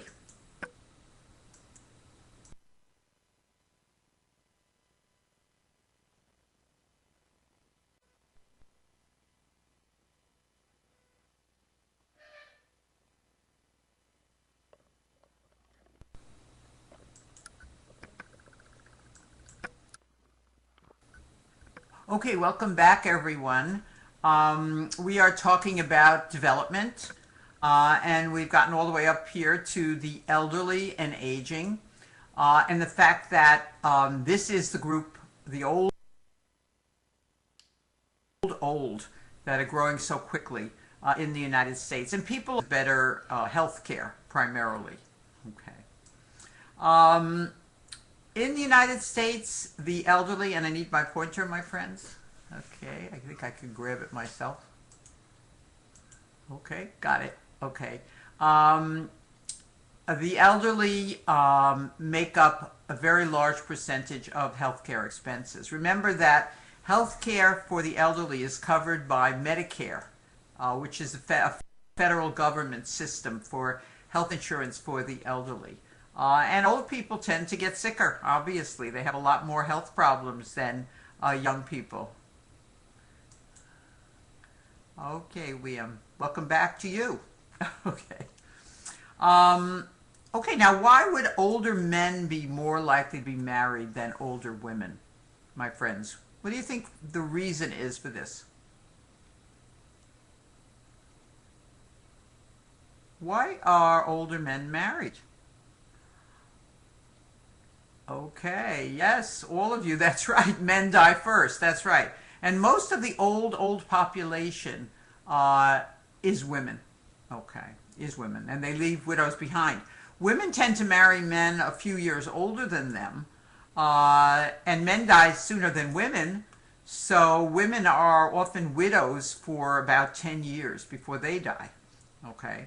So the ideal age man for a woman would be somebody who is 7 or 8 years younger than the woman. Okay. But in most cultures, it is the older man and the younger woman. Okay. In the United States, because of Social Security and because of Medicare, only about 10% of the elderly fall below the poverty line. Okay. And most old people retain their intellectual functions throughout their lives. So only about 5 to 10% of the elderly have dementia. Okay. But the elderly typically have chronic illnesses. They have hypertension, as you know, they have diabetes, they have all of the diseases, heart disease, the diseases of old age. Okay. Let's take a look at this question. Okay. And this is a question that may be answered differently by people in different cultural groups, but I've kind of given you the answer for this question already, or I've given you something like the answer. So let's try it. Okay. An elderly couple are in a car accident. The 85-year-old man is killed and his 83-year-old wife is stable. Their children are on the way to the hospital.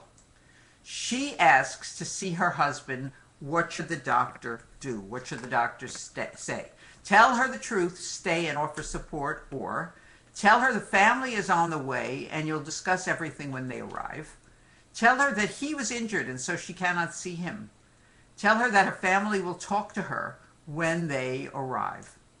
Okay, my friends, what is the answer to this question?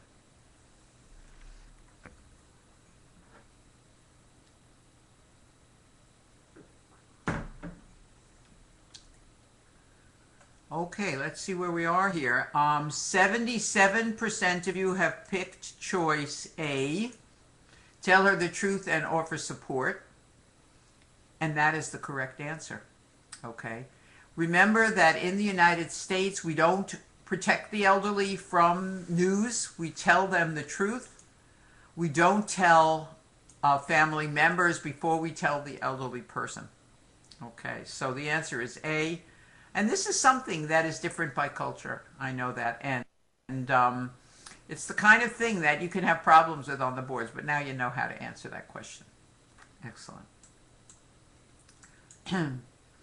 Okay, now when you are practicing geriatrics, that is the care of the elderly, and you can do that in a number of different specialties. There are specialties within specialties. There is psychiatry, geriatric psychiatry, for example, which is the psychiatric care of the elderly. There are geriatric medical specialties of various types. When you are dealing with the elderly, you're not going to be curing them of their chronic diseases. You're probably not going to cure them of cancer. You're not going to cure them of their heart disease, that's for sure. But you're going to maintain them in a functional state.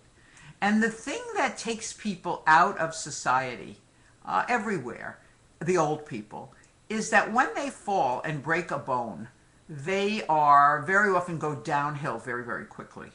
Okay, so nursing homes nursing homes, of course, are places in the United States where the elderly are cared for by other people, by nurses, nursing assistants. They are provided with meals and nice atmosphere and company of others. They do not have to go food shopping for themselves. They will be cared for by others, basically. And of course, as you know, in the United States, adult children are not expected to care for their elderly parents. Elderly parents are supposed to be independent, and if they can't be independent, to go into a nursing home. Okay.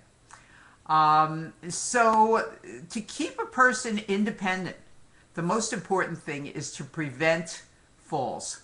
Okay, because falls are the things that break bones and put people in the hospital. Okay, so let's take a look at this board question. This is a board question that I like very much. Okay. A 79-year-old woman who lives in her own home and is in good health has just been diagnosed with osteoporosis. To help prevent fractures, the physician should first recommend. So the question here was to keep this patient out of a nursing home or to help prevent fractures. The doctor should first recommend that she initiate safety measures or safe-proof the home, take calcium supplements, take Boniva, which is a medication for osteoporosis, begin a regular exercise program, or increase dairy products in the diet. Okay, my friends.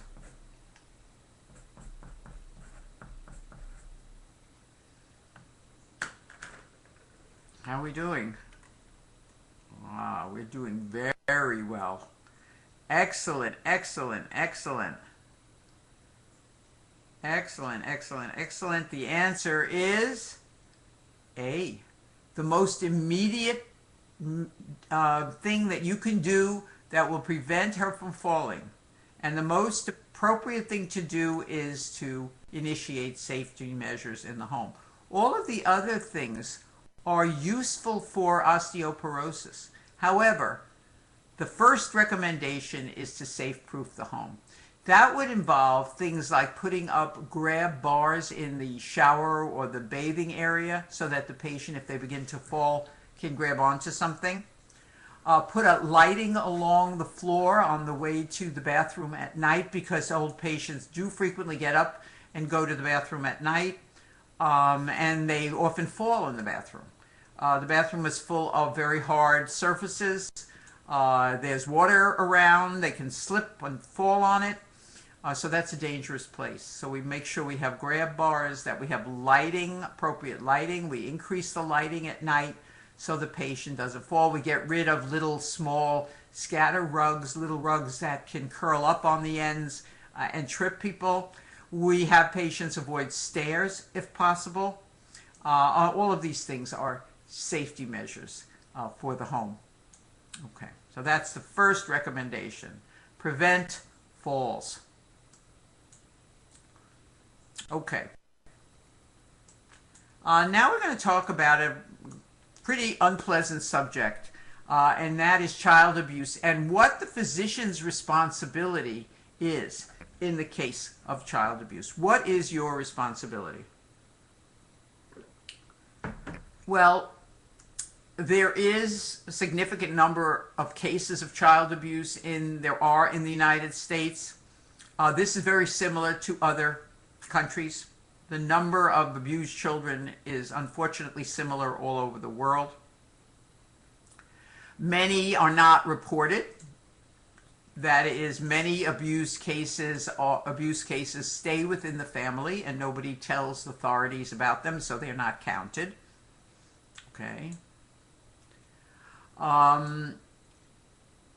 For a physician, legally, the physician must report the abuse to the state child social service agency. Okay, so every state in the United States, all 50 of them, have an agency to which you report cases of child abuse.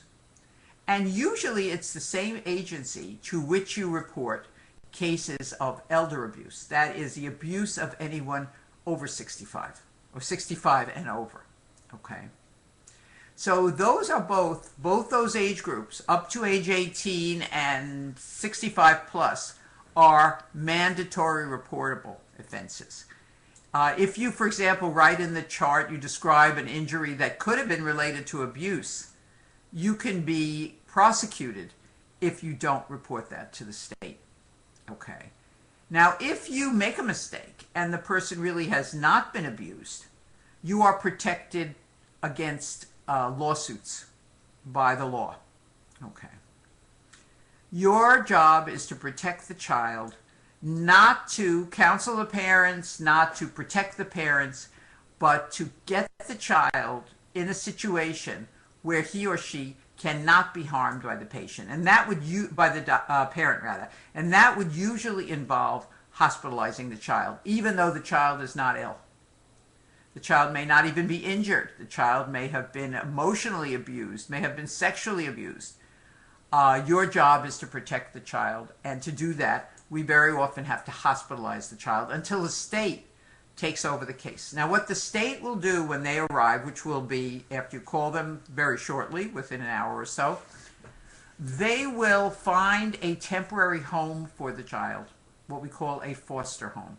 They will not place the child with relatives because the abuser can get to the child in that way. They will put the child in foster care, okay, which is an alternative when the parents cannot care for the child or when the parents injure the child. Okay, so your job is to protect the child. You must protect the child. Here are some injuries that we see. This is a child has been hit with a belt, and you can see the belt marks on her legs. That is reportable. Any broken bone in the first year of life is a mandatory reportable offense. There are rare conditions like osteogenesis imperfecta, but there are other symptoms of that disease. So unexplained broken bones in the first year of life, or evidence of old healed fractures. Any STD in a child must be reported to the state. There is no other way that a child can get an STD. They cannot get it through towels or through toilet seats or through anything other than sexual abuse by an adult. Okay. Most of the injuries are, as we saw, soft tissue injuries. Sometimes an adult may burn a child as punishment, burn them with a cigarette, burn them with a hot radiator or hot water. Okay. Report. These retinal hemorrhages are hallmark pathognomonic for the shaken baby syndrome, where the parents have shaken the infant to stop it from crying and have damaged its brain and its retinas. Subdural hematoma, retinal detachment, retinal hemorrhage, all are pathognomonic for the shaken baby syndrome. Okay. Call the state. Children are more likely to be abused if they are infants, if they don't belong to they're not biological children of the parent. Premature children tend to have more behavior problems. They tend to be more difficult to control. Very active children, very often the parents will say, this is our problem child. Okay, this child is a problem. They will identify one kid in the family to abuse sometimes. This is very important. That is, the highest risk factor in abuse of children is that the parents themselves have been abused. Remember we talked about the highest risk factor in the divorce was that the parents have been divorced? Well, here it's the same thing. Parents who have been abused are more likely to abuse their children. Okay, cultural practices. As I said, the United States is made up of many, many different cultural groups, very diverse groups. Some of them have practices which are accepted in that culture and generally should be accepted by American physicians as well, people that practice in the United States. But we have to keep an eye out for practices that may harm children, even though the parents don't mean to harm the child. If a child is injured in such practices, that must be reported to the state. Because you cannot know whether the parents will do this again, will hire this person to come in and cure the child and do this to him again. So it must be reported to the state, and the state will then monitor closely that family situation. Okay, so does the practice cause injury to the child, pain, or damage to the child? That is what's reportable. So this is a cultural technique called coining that's used in some of the Southeast Asian cultures, where an oil is applied to the skin and a coin is run up and down the skin to press it in. This child has bruises across every rib and down their back from the coining procedure. Do you call the state when you examine a child who looks like this? And the parents tell you, we had somebody in to treat his chest infection. They used coining. Do you call the state? Oh, we have a little bit of a go back and forth. Some say no, some say yes. Did this practice cause pain or damage to the child? Yes, it did. That's right. You're right. Okay. It says, Faisal says, because you can't tell if the parents are lying. No, the parents are not lying. They're telling the truth. Okay. I understand what you mean, though, Faisal. However, the reason you call whether they're telling the truth or not telling the truth is the child is injured, purposely is injured, and the injury has occurred by an adult. So you must call the state. Okay? That's why. Because the child is injured. Okay. Okay. Here's another technique that's used, and that is cupping, where a hot glass is placed on the skin. As the air in the glass dries, the skin is pulled up, leaving this lesion, okay, a reddened circle caused by the vacuum. Again, this is a observable injury to the child and must be reported. So always err on the side of reporting. You will be protected by the law if you make a mistake. Okay, so report it.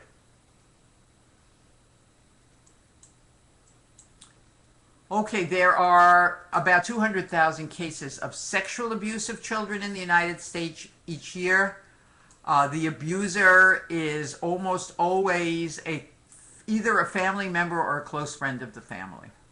The abuser is almost always male, and the victim, though, can be female or male. But the abusers, child abusers, are men. They're immature men, sexual abusers, who cannot attract a woman or a person or a man of their own age, and they prey on children. Okay. So the most likely sexual abuser of a child is the father or the stepfather. That's the mother's husband. Okay. This was a board question. A 6-year-old girl, and they use the terms that a child in the U.S. would use. A 6-year-old girl said, "Dad lets me play with his pee-pee. What should the doctor do first?" So the choices are call Child Protective Services after the mother gives consent, send the child to the obstetrics gynecology department for a rape exam. Okay. Speak to the father to clarify that what the child said is true. Call the police to arrest the father. Call Child Protective Services without notifying either parent.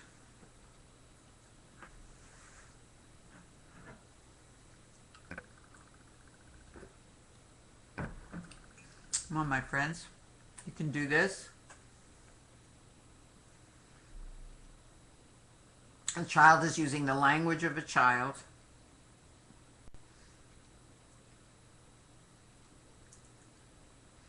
Okay. The answer is E. And 55% of you got it right. Very good. Called Child Protective Services. You have no responsibility in any way to tell the parents. Once you suspect child abuse, the child is your responsibility. Okay, so you have no responsibility to tell the parents anything. And if you did try to tell the father what you're going to do, the father may hurt you. Okay? And remember that doctors come in all sizes. So we do not confront the parents. We call the state. And it is the state that confronts the parents. They will deal with the parents. They have training to do that. Okay? Good, my friends. Okay, let's take a look at this board question. A 9-year-old girl has urinary tract infections. So she's had repeated urinary tract infections, and she also has a new stepfather. Okay. She was friendly on previous visits, but now will not make eye contact with the doctor. And the mother says she's doing badly in school. What is the most likely reason? Okay. Okay, so the question is, what's the most likely reason? Jealous of the new stepfather, angry at the mother, she's being sexually abused by the stepfather, or she is entering adolescence. Okay, my friends, what's the answer to this one? Okay.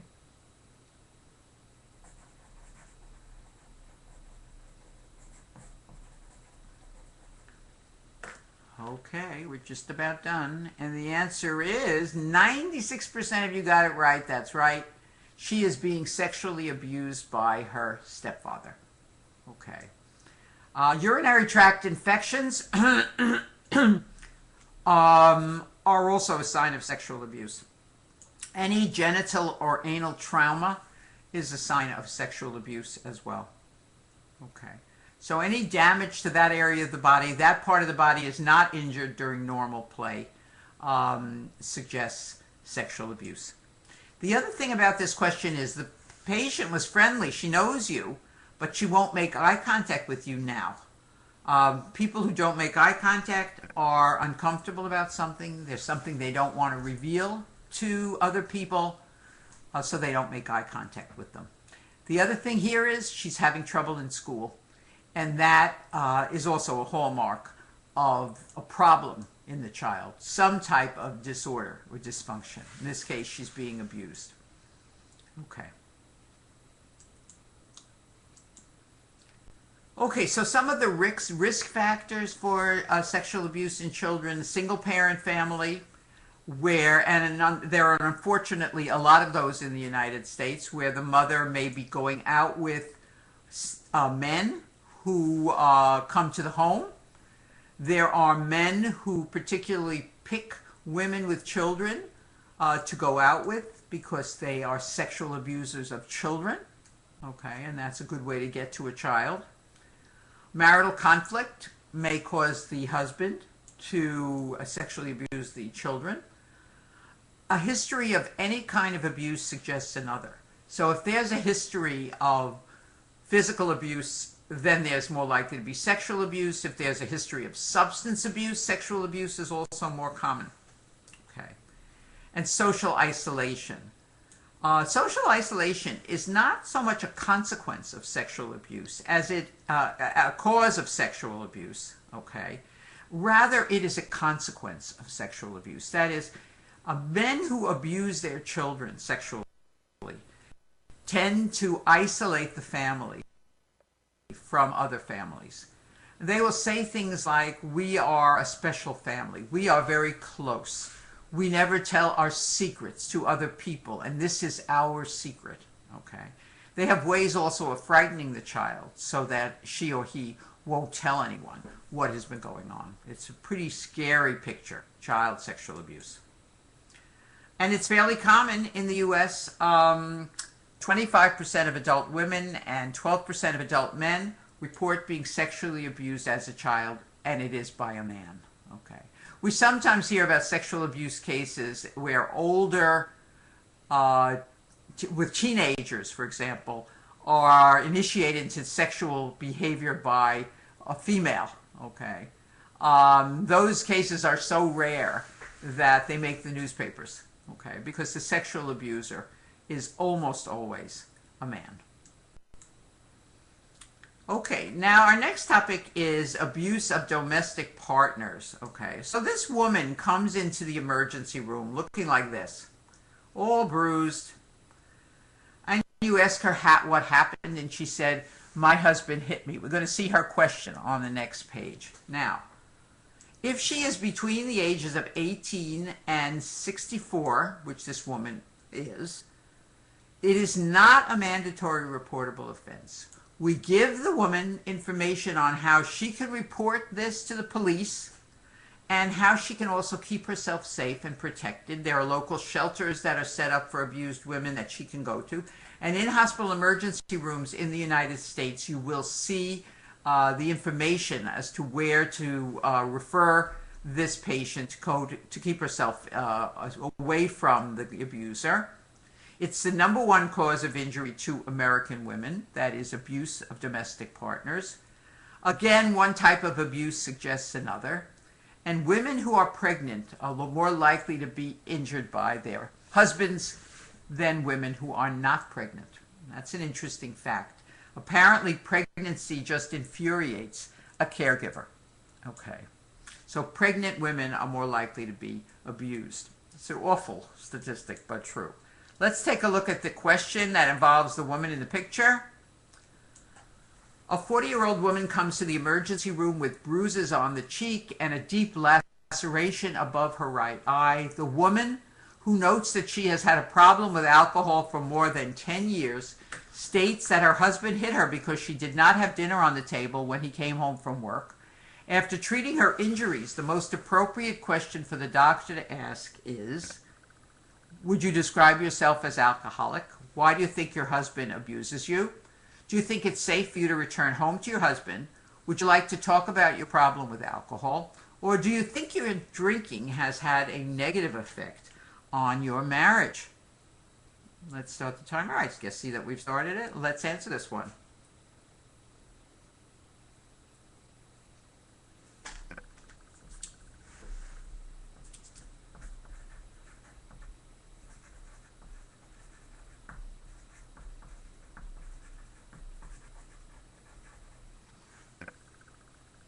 Okay, let's see how we're doing here. Well, we had our timer on a little bit early. Let's see if we get some more responses here. Okay. Good. Most of the new responses are correct. And 73% of you got it right. And the answer is C. C. Do you think it's safe for you to return home to your husband? Her alcohol drinking is irrelevant here.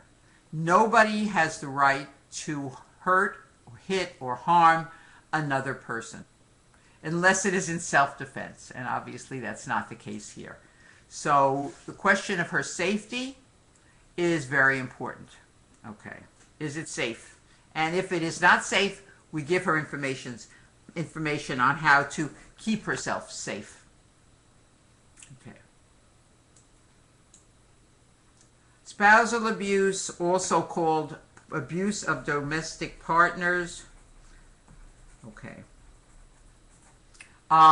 So abuse of domestic partners, typically that domestic partner is a spouse. What does it mean when we say domestic partners? It means somebody you live with and share expenses with.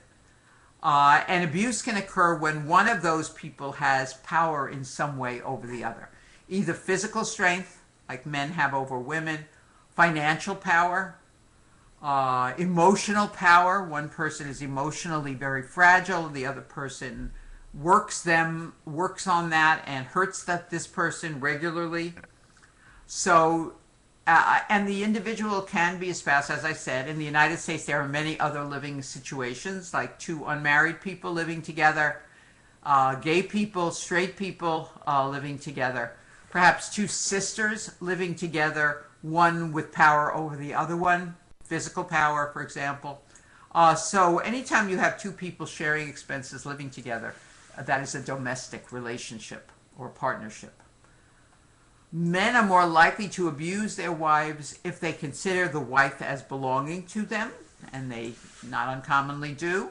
And women are more likely to tolerate an abusive partner if they observe this in childhood.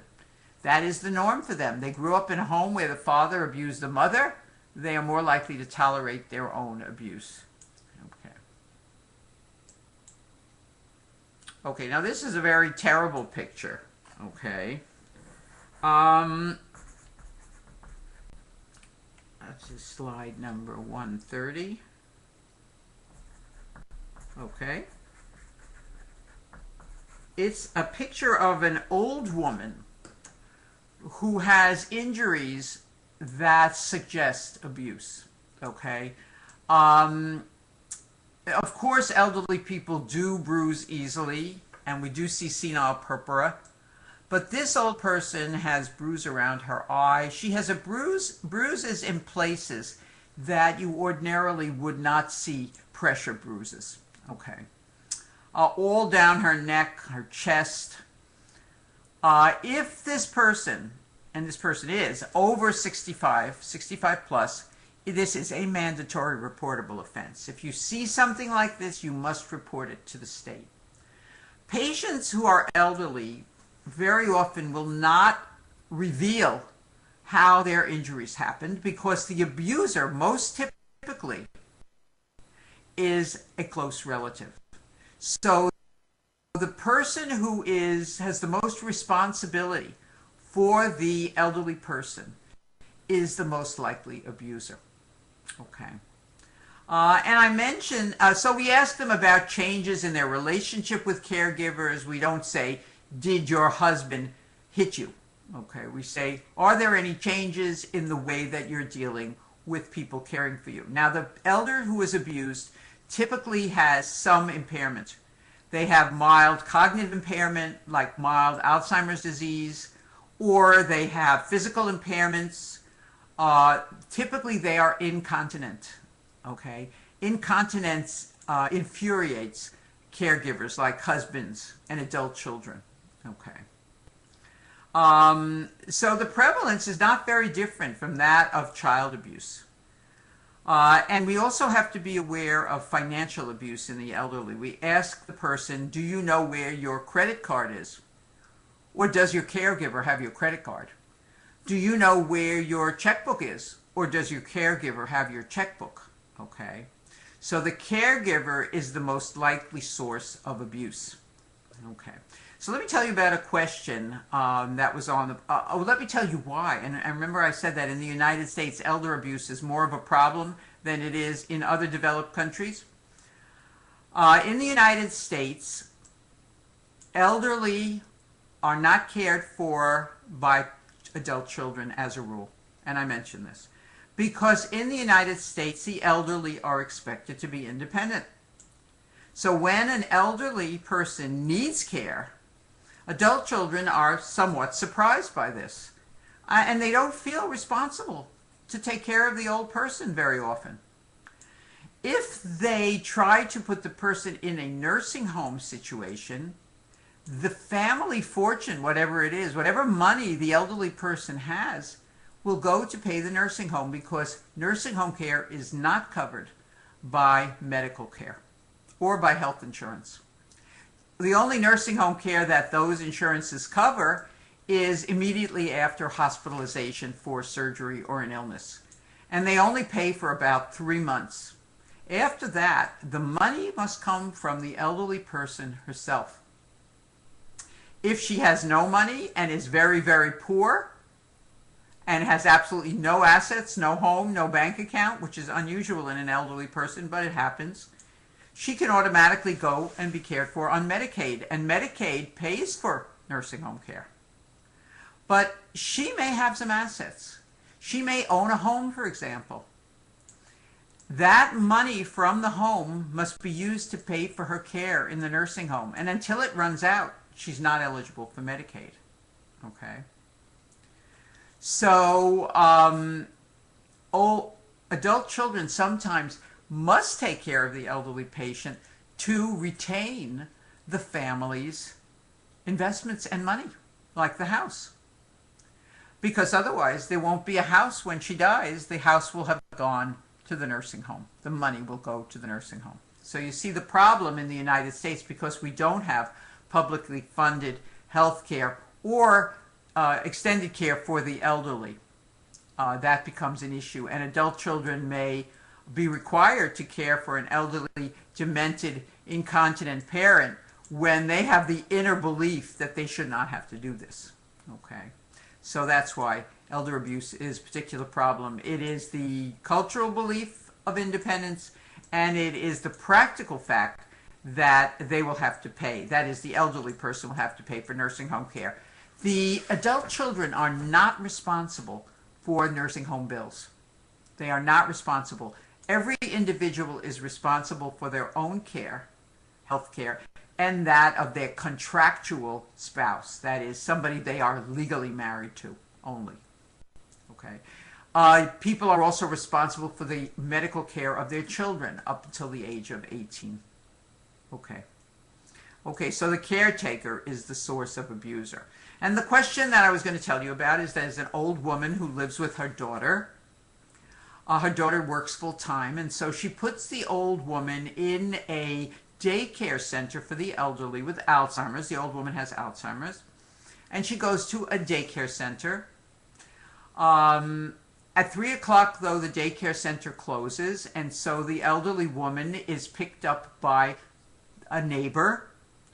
The neighbor has an alcoholic son and a drug-abusing son. So she stays in the neighbor's house until 6 o'clock when her daughter comes home from work, and then she goes home with her daughter. She appears in the emergency room looking like this. Who is the most likely abuser? So I'm going to ask you to type that in. Is it the nursing home staff, the babysitter woman, the alcoholic son, the woman's own daughter, or the drug-abusing son? Who is abusing this old woman? Some of you are saying, well, I haven't seen the right answer yet. Hind, I see. Mohammed, I see the correct answer. It is not the Mohammed, no, it is not the drug-abusing son. That's what they want you to believe. But the answer is the woman's own daughter has done this to her. You're going to get that right now on the boards, my friends. It is the person who has the responsibility, which is the daughter that she lives with. That is the person who has abused this old woman. Okay. Yes, the old woman is her responsibility. This must be reported to the state. The same agency that deals with children deals with the elderly. Okay, it is not the drug-abusing son. It is not. The drug-abusing son, remember, is the son of the neighbor, not her own son. Okay, it is the daughter that she lives with. Okay, my friends. Very sad kind of story and a sad situation, but a reality, unfortunate reality in the U.S. Okay. Okay, here's our next topic. And since medical students are always sleep deprived, I know you're all sleepy. Okay. And you need, everybody does need about 8 hours of sleep a night. Many people don't get that much sleep. In the United States, the average length of sleep is 6.5 hours. So everybody pretty much is sleep deprived. So sleep and sleep disorders are an issue. You will have many patients coming to you saying that they have trouble sleeping, they can't fall asleep at night. Could you write them a prescription for one of these new sleep agents that they see advertised frequently on the TV? Okay. So we avoid that. The most effective and the first recommendation for people with insomnia, trouble falling asleep, will be to develop a regular sleep-wake cycle where you go to sleep at the same time every night and you wake up at the same time every morning. People who have irregular sleep cycles often have trouble falling asleep. So establishing the sleep cycle is the most important first recommendation for patients with insomnia. Okay. Okay. So when the EEG machine was developed, it was observed that there were really two different stages of sleep. There is a stage of sleep in which the EEG looks like it's awake. That is, the brain is very active. The eyes are moving. The person is asleep. The person is also paralyzed during REM sleep. That is rapid eye movement sleep. That's how it got its name, because of the rapid eye movements. But the person is sleeping, the brain is active, the body is paralyzed or inactive. Okay, right, rapid eye movement sleep. And then there is a kind of sleep where the eyes are not moving, but the body is moving. Okay, the body is moving, the brain waves look like the person is in very deep sleep. They're very tall and far apart, and we call those brain waves delta waves, and they characterize the deepest stage of non-rapid eye movement sleep, called delta sleep. Now, a young adult will spend about 25% of the night in REM and about 25% of the night in delta sleep, and that's a normal amount. The other 50% of the night, 5% in stage 1, 45% in stage 2, which stage 2 is really a combination of active phases and delta waves. So it's a combination of the earlier and the later types of sleep. Okay. So sleep, a non-REM sleep, the EEG rhythms slow and become further apart, the brain waves rather, the absence of eye movements. It is a sleeping brain, an idling brain in a movable body, non-REM sleep. In contrast, REM sleep, we see not only an aroused EEG, but we also see sexual arousal, penile, clitoral erection occur during REM sleep. Rapid eye movements we talked about. And if you wake a person up while they're showing these rapid eye movements, they will describe typically a very vivid dream. So dreaming occurs in REM sleep also. And REM is associated with the pons. Okay. I'm just making a little note. Okay. And REM sleep is also associated with acetylcholine. Acetylcholine promotes REM sleep, and anticholinergic agents will decrease REM sleep. And we'll see that a little bit later on. Okay. Okay, so this is a very familiar picture to many of us, your sleeping fellow students, okay, who didn't get enough sleep last night and fall asleep in class. Somehow, I guess they feel that if they're in the classroom, maybe subliminally they'll learn something while they're sleeping, okay? But that's never been shown to be true, okay, my friends.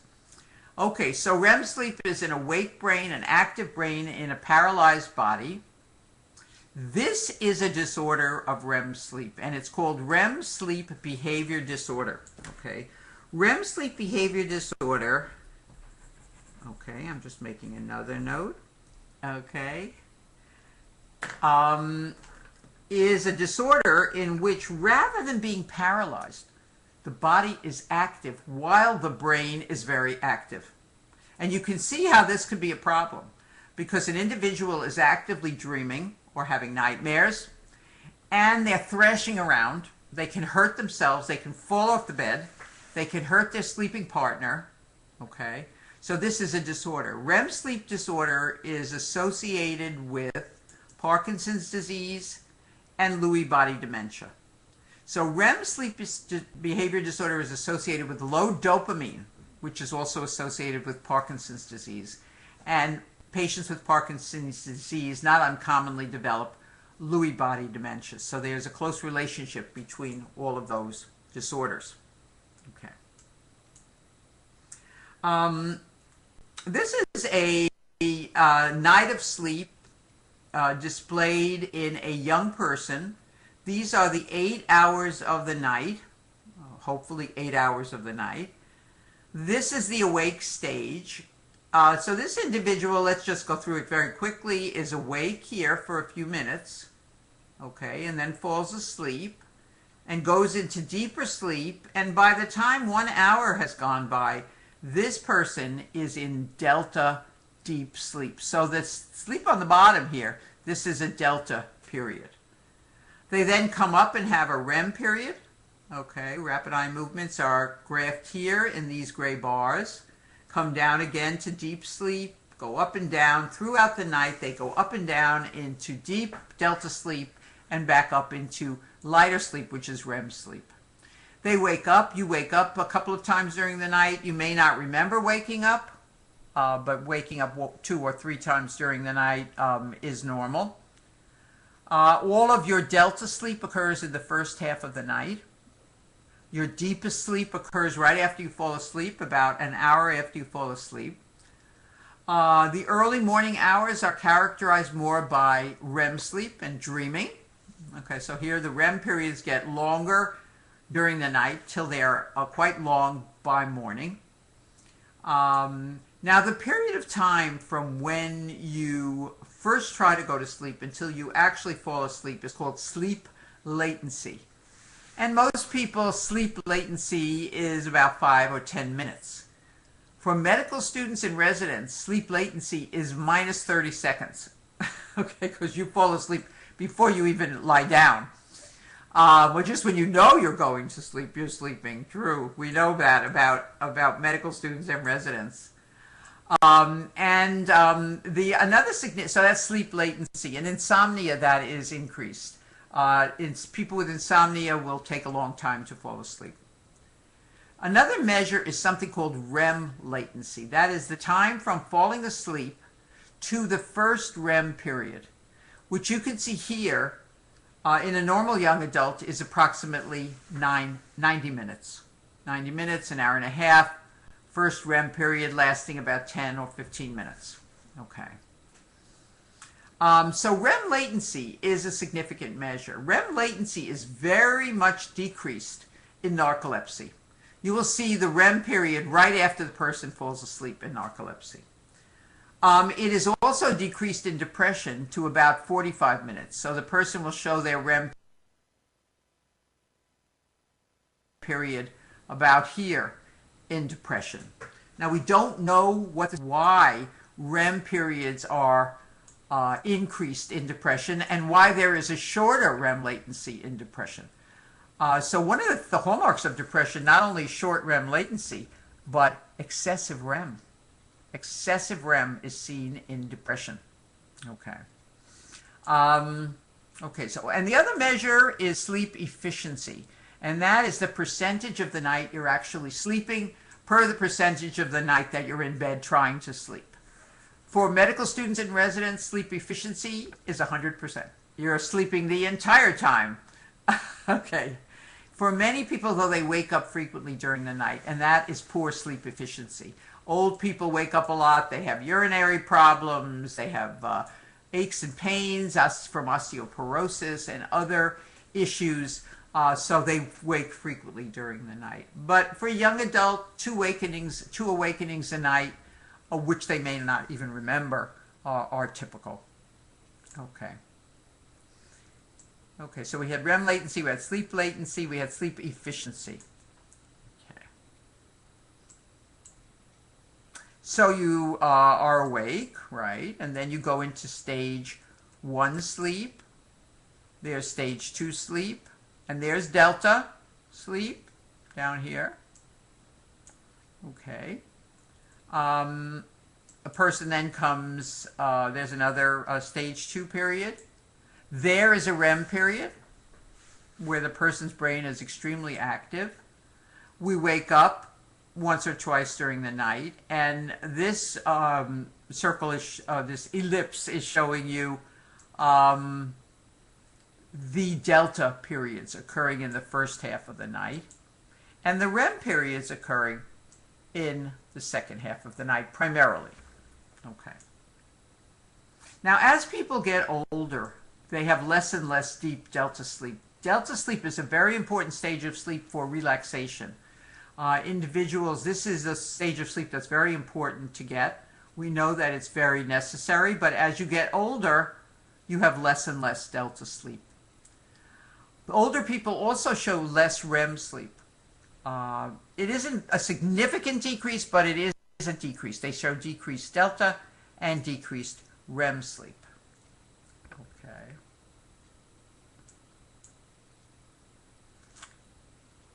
Okay. I think it's time. It is time already. That came really quickly. To take our next break. Okay. And today we're going. We have 2 more hours to spend together. Okay. So I'm going to stop my webcam. It's time for us to take a break.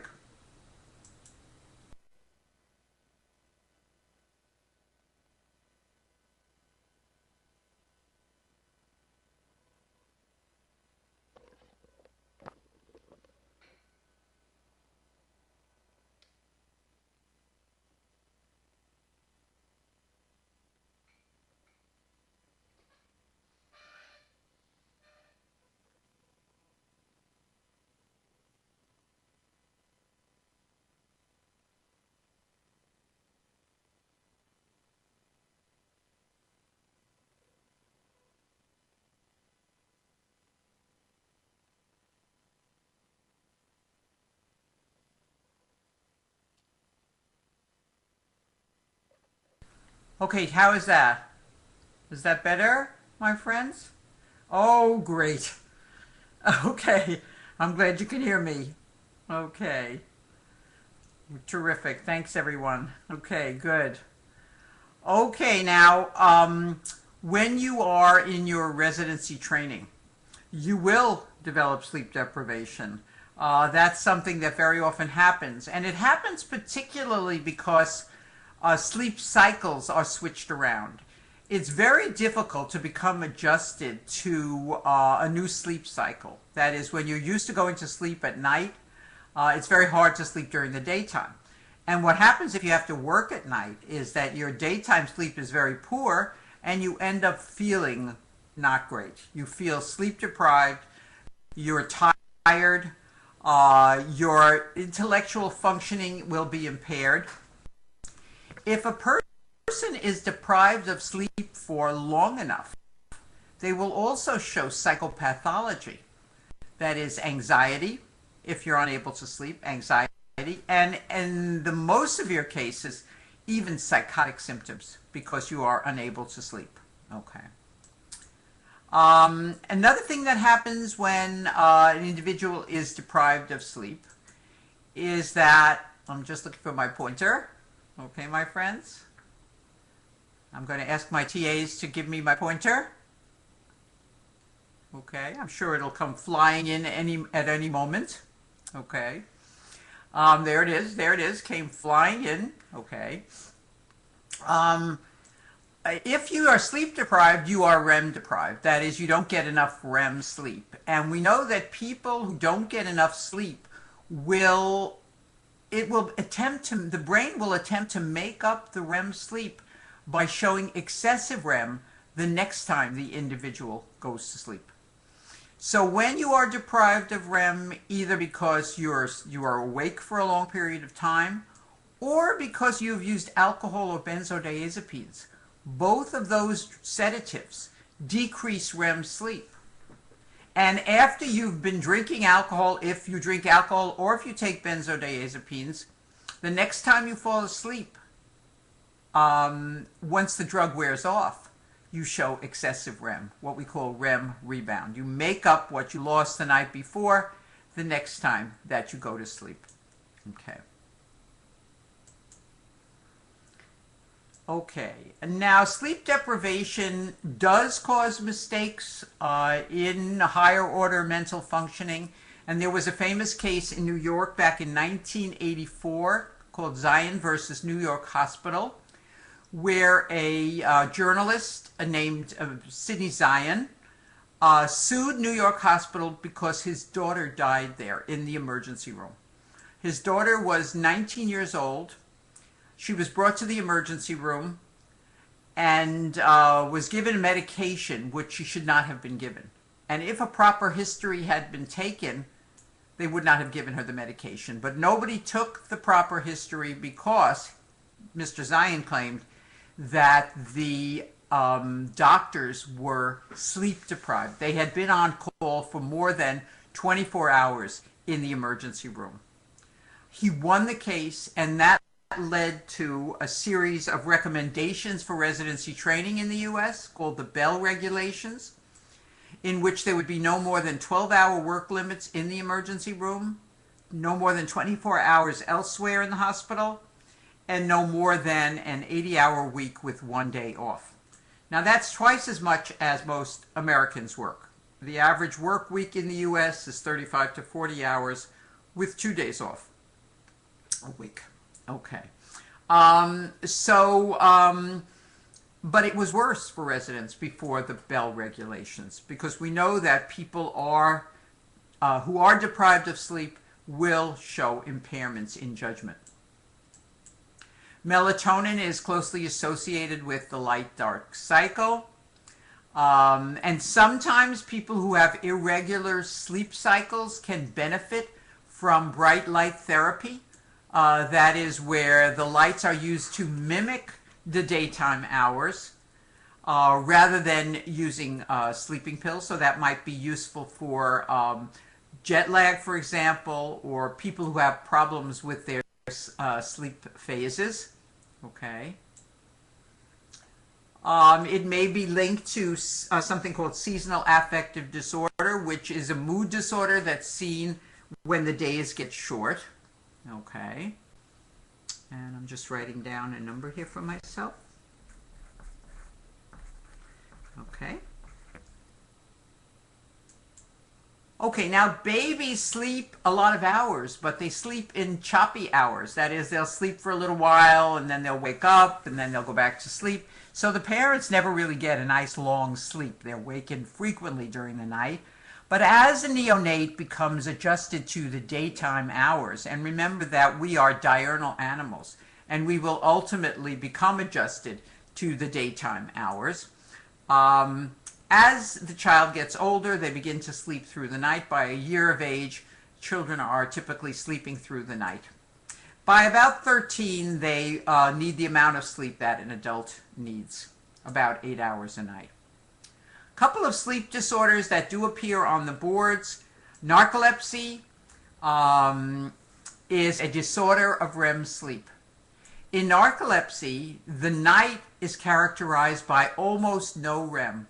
That is, the individual does not show REM sleep during the night, very, very little, and they end up needing REM, and what happens is they show REM rebound during the daytime hours, during the awake state.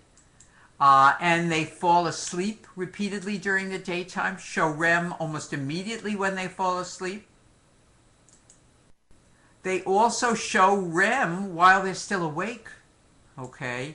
And cataplexy is a sudden onset of REM activity while the person is awake, which causes their body to become paralyzed, because in REM your body is paralyzed and they will fall down. Okay, so this is an important sign. Pathognomonic sign of narcolepsy is falling down, losing all muscle control while you are awake. Hypnagogic hallucinations are hallucinations that appear just as you're either falling asleep or waking up in the morning. Hypnagogic and hypnopompic hallucinations. They are also intrusions of REM. That is, the individual is having dreams and nightmares while they're still awake. Okay, because they're REM deprived, remember, in narcolepsy. Sleep paralysis, when a person first wakes up, they find they can't move for a few seconds or even minutes because their body stays in REM. Okay, so these are all intrusions of REM during the awake state. And that is then what we call the narcoleptic tetrad. Okay. And when they first fall asleep, the individual shows REM sleep almost immediately. The main treatment for narcolepsy is timed daytime naps. That's the most important recommendation. That is, Take a nap at any chance you can. When we take our 10-minute breaks, if you had narcolepsy, I would tell you, take a nap during those 10-minute breaks. Because when the person wakes up from these little naps, they typically feel refreshed. They feel a lot better because they have gotten some of that missing REM sleep.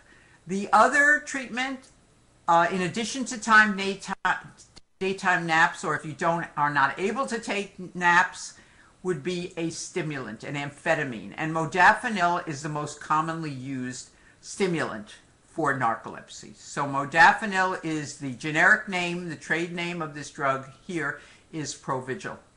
Okay, so that is a drug that we would recommend for narcolepsy, and it's a prescription drug.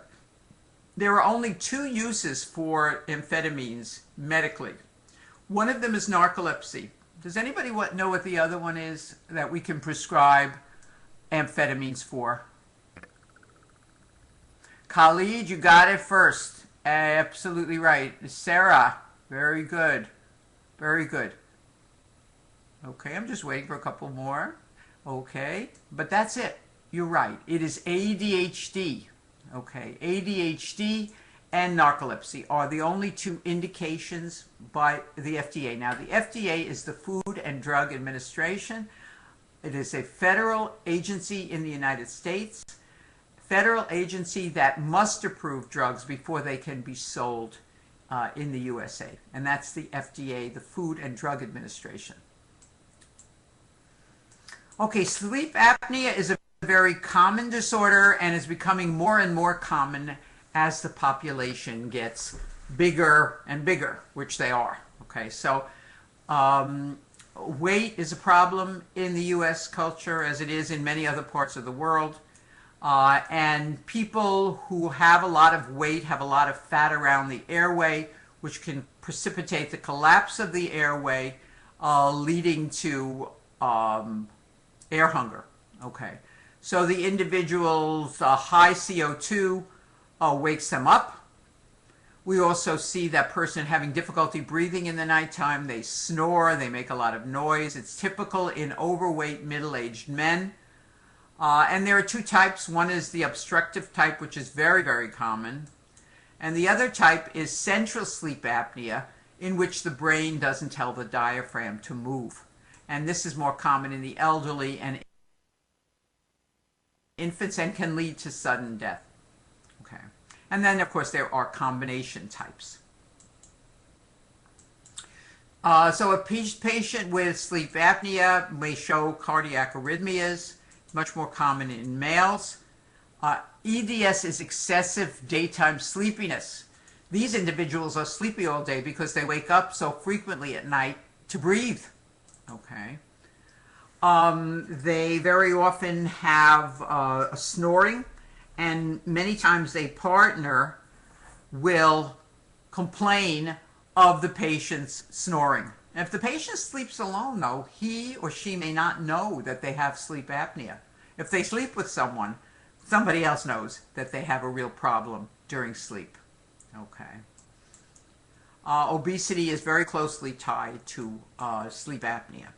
Very often patients will have headaches when they wake up, and they will complain of problems concentrating because their sleep quality is poor. They don't get into the deepest stages of sleep. The management of sleep apnea, first, if the person is overweight, the first step in management is weight loss.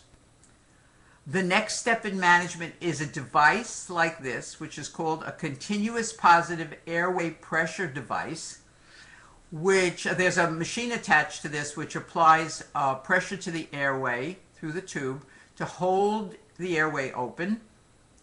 There are different styles of masks that can be used over the nose, or for some people over the nose and mouth. And this is an effective way of keeping the airway open at night. Unfortunately, as you can see, it's a cumbersome device. And if a person moves a lot during sleep, the device will be knocked off. Okay, so it is useful for some patients, but it is not a panacea. Okay. There are some patients who have to have a permanent tracheostomy with sleep apnea. That's very rare, but it does happen. So there are some surgical procedures as well as recommending different sleep positions for the patient. Okay, insomnia is caused by a variety of factors, including emotional issues, bad habits, going to sleep at different times every night, use of caffeine, withdrawal from alcohol or drugs can lead to problems falling asleep. As insomnia is also characterized in some people by problems staying asleep. That is, they can fall asleep, but they cannot maintain sleep for the entire night. And that's also considered insomnia. That is, the person wants to sleep, is very tired, feels like they need to sleep, but cannot fall asleep. Often psychological factors are involved. The management. Okay, so the patient has come to you and said, "Doctor, I cannot fall asleep at night. I want you to give me a prescription." We talked about this earlier, for some of those nice pills that I see advertised on television, which in the US they're advertised all over television. Ask your doctor to prescribe these wonderful pills for you. So patients do. However, we try to avoid medications in patients with insomnia because it's really a very chronic disorder. And many of the medications lose their effect after they're used for a period of time. So the most effective and the first step in management will be to establish the regular sleep-wake cycle. That is a behavioral type of therapy. In patients where that does not work, for temporary periods, approximately 2 weeks, we will prescribe one of the non-benzodiazepine sleep agents. These are the 3 currently available: zolpidem, Zaloplan, and esopiclone. Okay, so that's Ambien, Sonata, and Lunesta, which you have probably heard of there as well. This is a new sleep agent. It is a melatonin agonist. That is, it increases melatonin, but it is not melatonin itself. There is no indication that taking melatonin will change in any way your sleep cycle.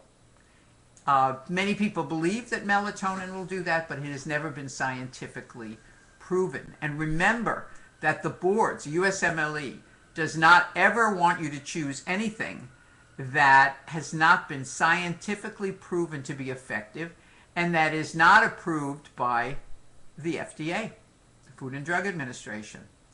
So Ramelteon is approved. All the drugs that I tell you about, the ones that have trade names absolutely have to have been approved. And Ramelteon is an option. It works through a different system. So these all work as GABA agonists: zolpidem, Zaloplan, and esopiclone. This is a melatonin agonist. Triazolam is one of the benzodiazepines, which is sedating. It's called a hypnotic benzodiazepine, and that's the last line in the choice, okay, of drug if the patient is having considerable problems sleeping, okay. But the drugs we try to use for only 2 weeks to regulate the sleep-wake cycle. Okay. These are 2 sleep things that can be sleep disorders, but very often are normal in children, and that is night terrors and nightmares. So these are normal, but if they are very, very common and disturb the sleep of not only the child but the family repeatedly, we might diagnose the child with night terror disorder or nightmare disorder. Okay. Usually, both of these are normal. And on the board questions for step 1, you will reassure the parents that these incidents are part of normal sleep in children. So the difference between them. Let's look at nightmares first. Nightmares occur during REM sleep, and they're basically bad dreams. Okay.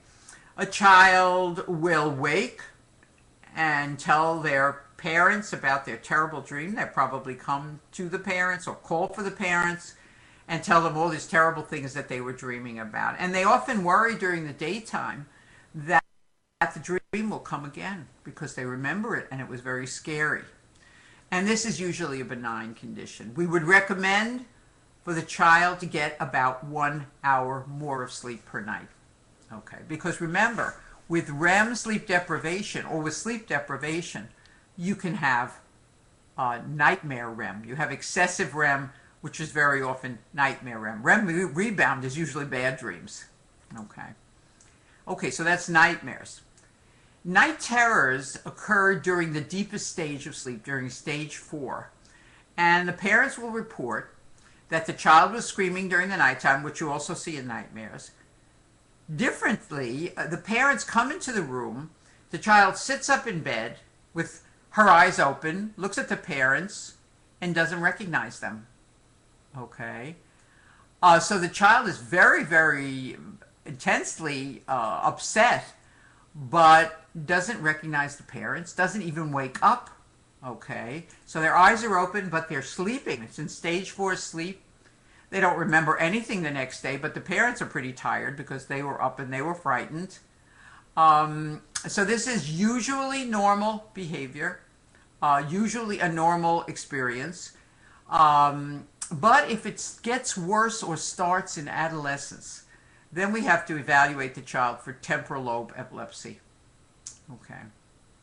And again, getting more sleep at night, getting more stage 4 at night, may prevent this reaction.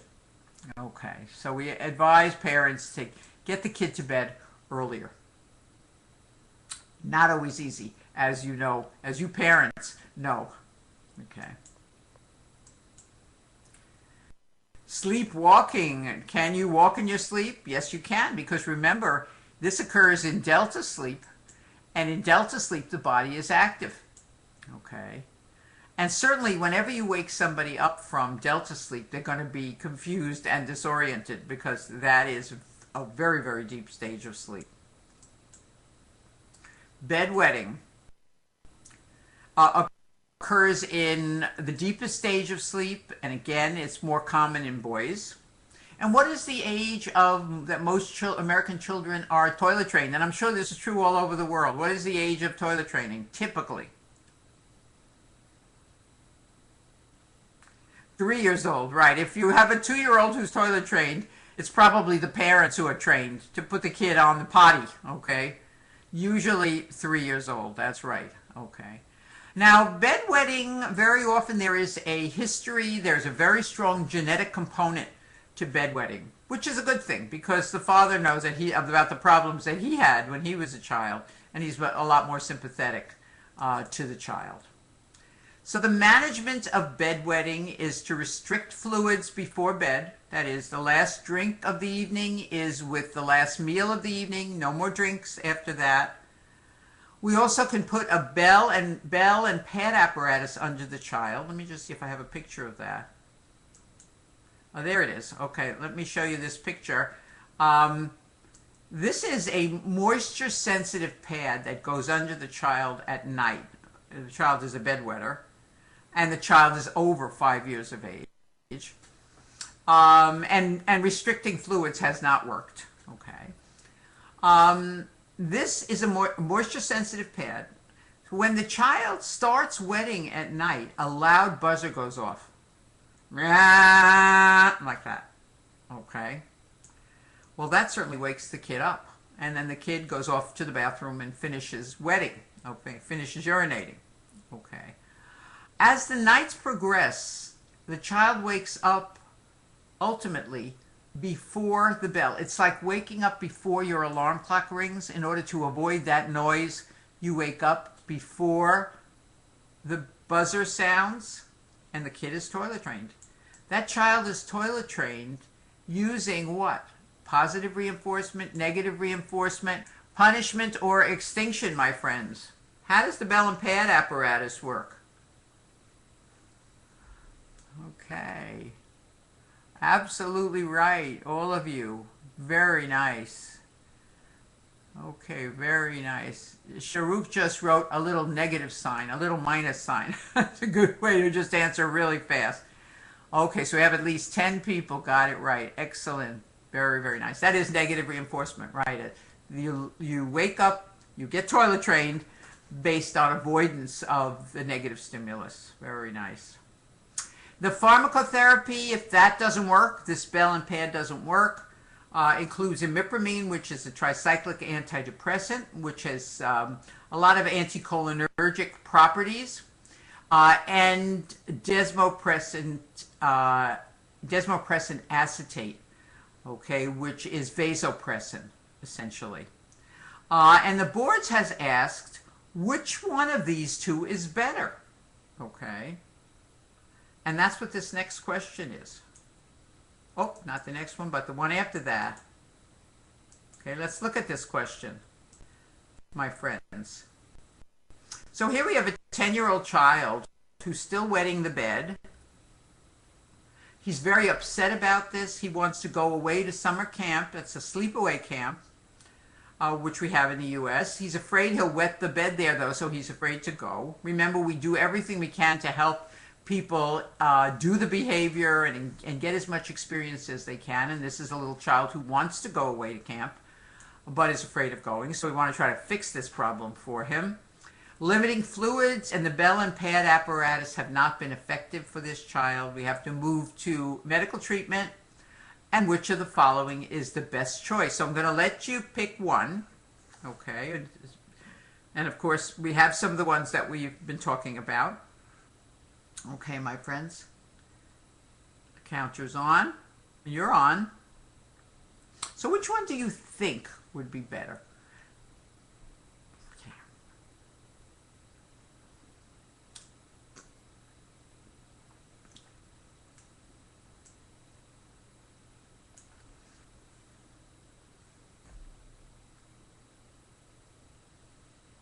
Okay, and we kind of have a toss-up here, but actually more of you got it right. 53% of you got it right. Desmopressin acetate is a better choice. It has fewer side effects than imipramine. So these are the two drugs, A and C, that are typically used, and desmopressin acetate will be preferred. Okay. Okay, Ibrahim is asking, so the bell rings at the same time every day? No. With the bell and pad apparatus, the bell only rings when the pad gets wet. Okay, so if the pad gets a little bit wet, the bell rings. The buzzer rings. Okay. Imipramine also takes longer to produce an effect, and that is correct. Although the side effects of the antidepressants do occur very quickly, even though the antidepressants' effects takes longer. Okay.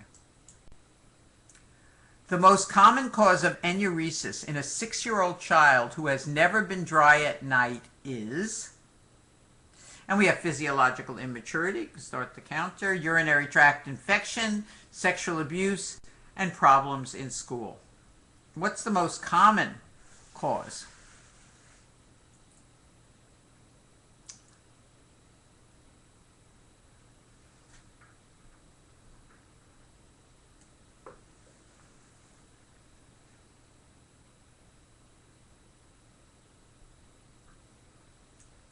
And all of these things can cause enuresis, but the most common one is, very nice, my friends, physiological immaturity it is. That's right, that the child just biologically cannot hold their urine throughout the night. And again, I mentioned that there's a strong genetic component to this.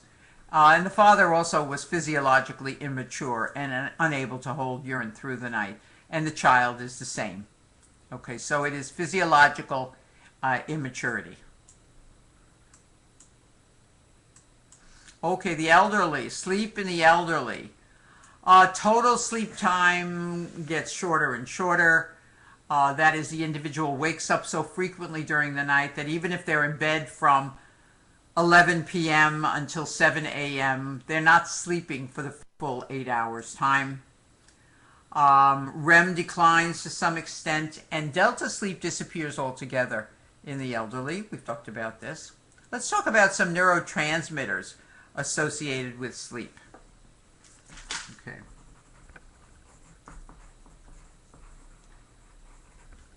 Okay, serotonin and acetylcholine both promote sleep, and norepinephrine and dopamine tend to cause wakefulness. Okay. And acetylcholine is particularly associated with REM sleep. So let's look at this question. A 33-year-old patient with myasthenia gravis is taking physostigmine for symptom relief. Okay. The effect of this agent on sleep architecture in this patient is most likely to be, we have increased or decreased REM, we have increased or decreased stage 2, we have decreased stage 3 and 4 sleep. Okay, my friends.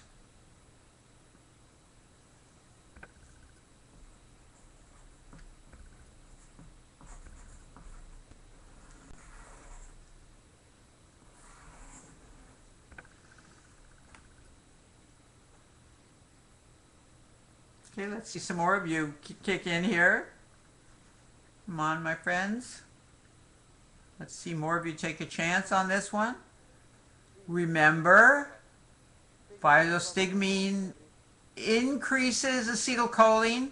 It is a cholinomimetic.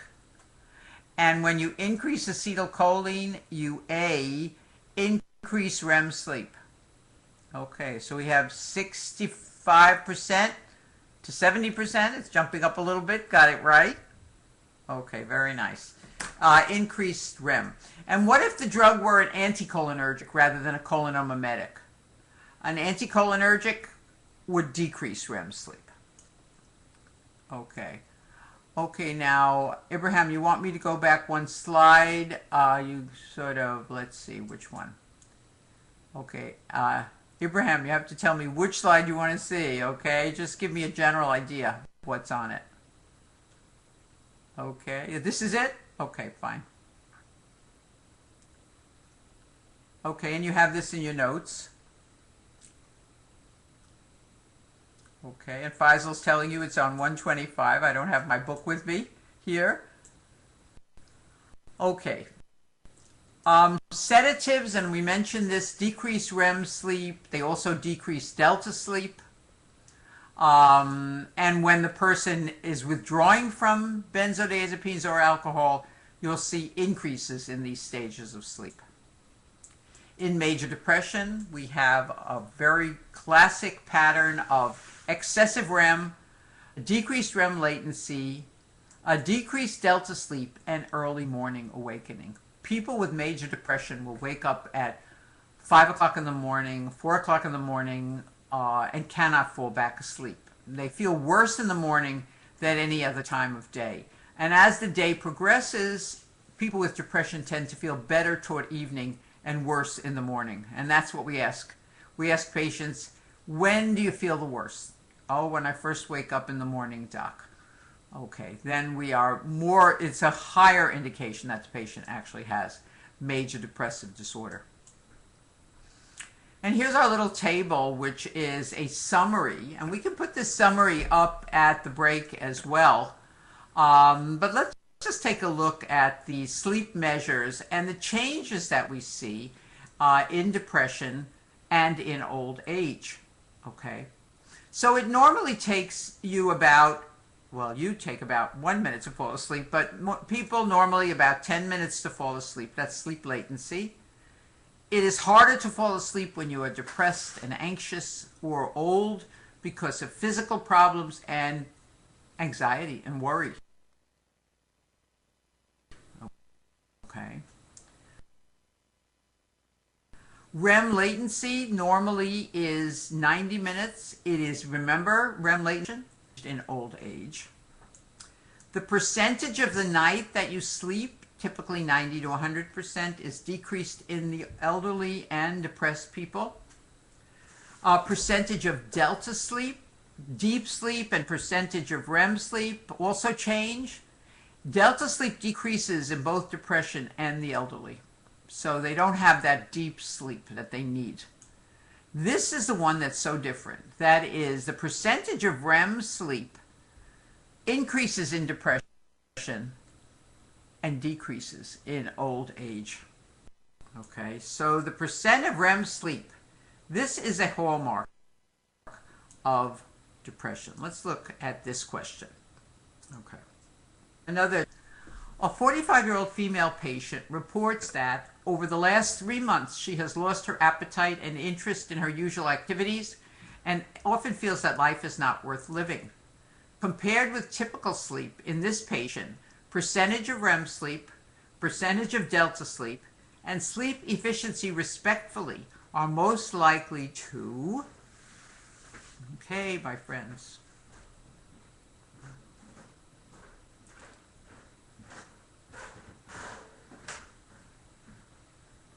Okay. I'm switching around a little bit. You're pretty good. Doing well.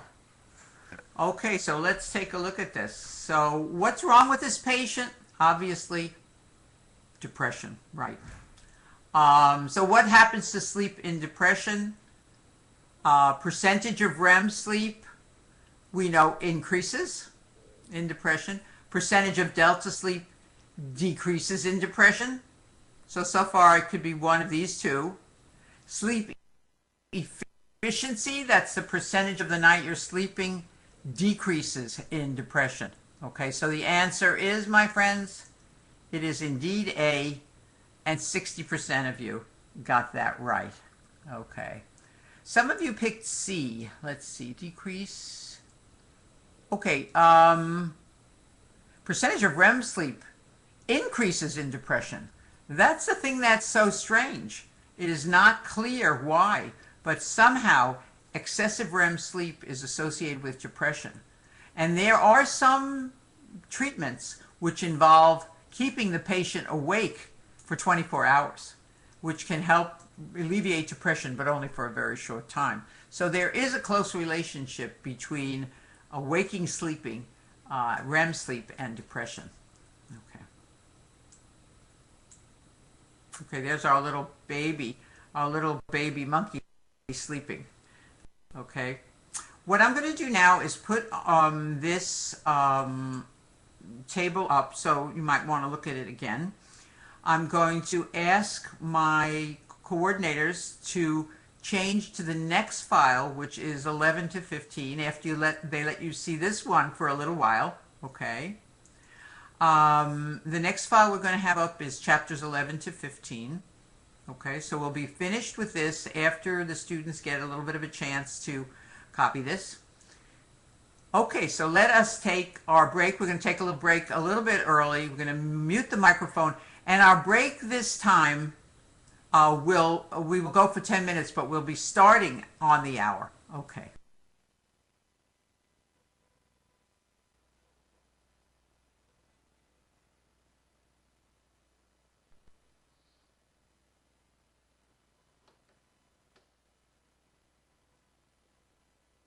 This is our last hour together. Okay. This is a very high-yield topic. We're going to talk about the doctor-patient relationship and the rules you need to follow to answer these questions on the exam. Okay. And I show this picture because this doctor has his hand on the patient's shoulder. Is this an appropriate touch for the doctor to initiate with the patient? What do you think, my friends? Yes? No? Is this doctor behaving appropriately? Okay, well, we have a difference of opinion, obviously. We have some yeses, we have some no's. And the answer is yes, he is. Okay? That touching from the shoulder down to the hand is appropriate. Okay? If the patient hugs the doctor can give the patient a little hug back, okay? But the doctor does not initiate anything like this, okay? But the doctor can touch the patient from the shoulder to the hand while talking with the patient. That is appropriate, okay? Here are our rules. Remember that your patient is number one. Your patient is the most important person. The patient's safety is your most important consideration. We want to try to follow the patient's wishes as best we can. We want to know what they are. We want to try, if possible, to follow their wishes. A patient may ask a question with words, or a patient may just look like they're ready to ask a question. It is the doctor's responsibility to answer questions, either factual questions or questions that the patient does not verbalize. You're going to guess what the patient wanted to say, and you're going to answer. Okay, so Haya is saying, my professional skills doctor told us that we can't touch the patient unless we are examining. Okay. You generally will not touch the patient. However, there are occasions when you might put your hand on the patient's arm, and that is appropriate. Okay. Okay, Haya. Very good. It may be cultural differences. It's not completely clear. Okay, Faisal. It may be cultural differences. But in the U.S., it would be appropriate for that shoulder to the hand. Sure. Okay, we tell patients everything. We tell them anything that a person would want to know about their illness. Even if they don't ask us, we tell them. Okay. We work on developing a good relationship.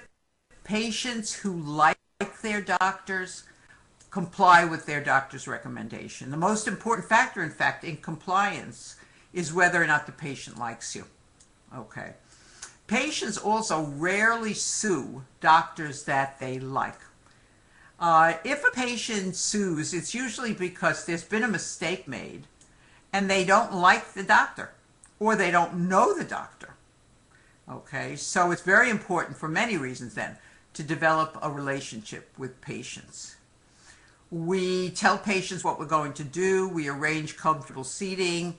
The top panel is the appropriate way to talk to the patient's family, that is, at eye level.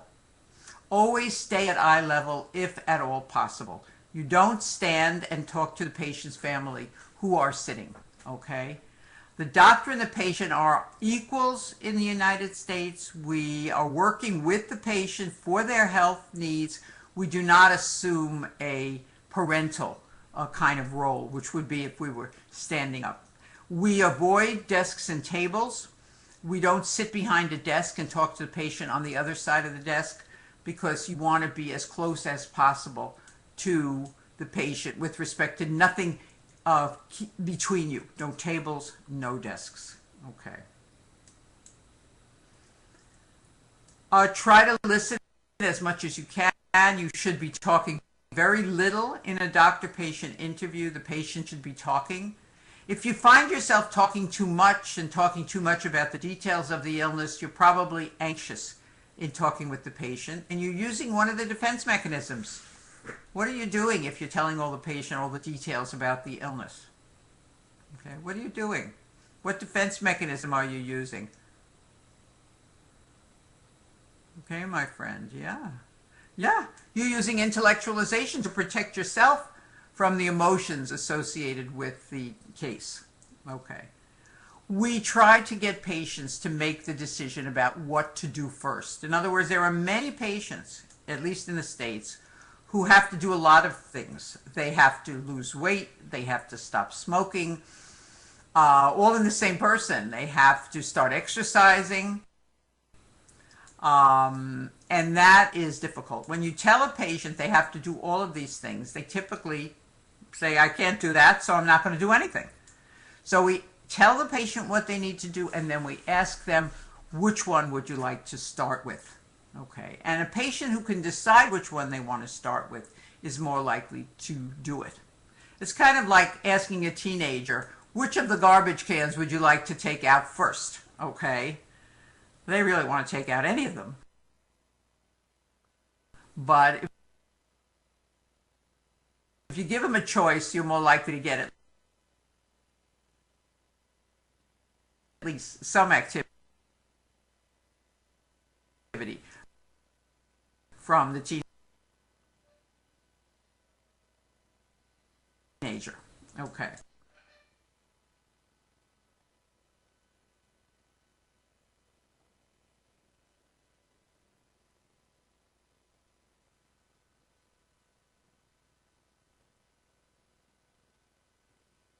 Blame anyone or talk about anybody else. Being responsible, it is always you. And when you do make a mistake, it is better to admit it to the patient than to try to cover it up. People know when you're not telling the truth. You know that, and other people know that as well. You admit it. Patients are much less likely to sue doctors who admit that they made a mistake rather than denying it. Okay. Do not refer your patients for any behavioral reason. Okay. So pass off or refer patients is reserved for situations where you do not do the procedure, you cannot do it, you don't know how to do it, your religious beliefs prevent you from doing it. You are never required to do anything that is against your personal code of honor or religion. You are never expected to do anything against that. However, you are expected to try to find somebody who could help the patient. If you can't do it, find somebody who can for the patient. You don't explain your religious beliefs to patients. Patients really have only one interest. When they're sick, they're concentrating on themselves, and they're really not interested in why you can't do a procedure or why you can't help them with something. All they're interested in is who's going to do it. Okay. Try to understand where people are coming from. That is, express empathy. Try to understand how they feel based on their background, not yours. Give people as much control as possible over what happens to them. We know that they are less likely then to have learned helplessness and depression. So give the patient as much control as possible. I had a question where a patient doesn't think he has a problem, but you do. In other words, you think he's drinking too much alcohol. He thinks alcohol is good for him. How do you get together on something like that? Well, certainly one of the choices in the question was recommend AA. He's not going to go to AA if he doesn't, Alcoholics Anonymous, if he doesn't think he has a problem. So first we talk about, tell me more about your feelings about this issue, Mr. Smith. We'll listen to the patient. Sometimes people talk in a way that you don't understand. If they don't speak your language, you get a professional interpreter. Okay? If they do speak your language, but they speak differently and you don't really understand them. You know, in the United States, teenagers have a way of talking that may not be clear to adults. And when they say certain things, they mean certain things to teenagers, but not to adults. For example, a teenager may say, I was going out with a girl. Now that could mean a lot of different things. It could mean that the teenager was taking the girl on dates, going out to movies or dinner. Or it could mean that the teenager was having sex with the girl, because in some places the teenager will refer to that as going out with. So you say to the person, different people mean different things by that, what you just said. Could you tell me more about what that means to you? Okay, good. Yeah, we've seen this picture before. So this is the old woman who is ill in the hospital. Here is her daughter. Now her daughter is your contemporary. Her daughter is about the same age as you are, and her daughter is a physician. It's very tempting to talk to the daughter about the old person's health, but it is inappropriate. The ideal situation is for you to talk to this patient directly and not talk to her daughter. So be sure who your patient is. It is the old lady in the wheelchair, not the young doctor who's with her. Okay? Patients don't get to select inappropriate treatments. That is, a patient wants an antibiotic, they have an upper respiratory infection, you know it's a viral infection by the symptoms.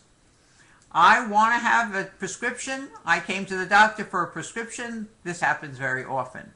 We talk to the patient about why she wants the prescription. We explain ourselves as to why a prescription is not appropriate for this patient. We do not write a prescription because the patient has requested it. Okay. We never lie to patients, which is why placebos are considered unethical in medical practice. Placebos are used in experimental studies, but a placebo in those studies is used with the patient's knowledge.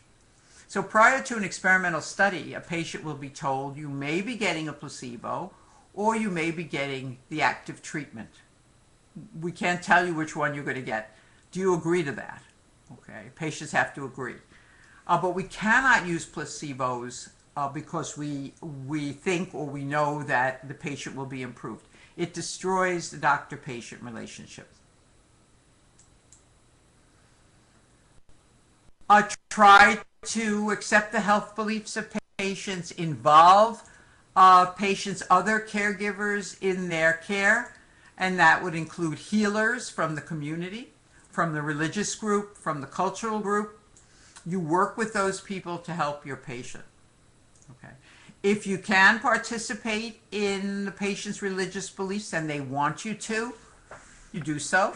If you feel any problems about doing it personally, you find somebody else to do it. And that's very much like we talked about already. Okay.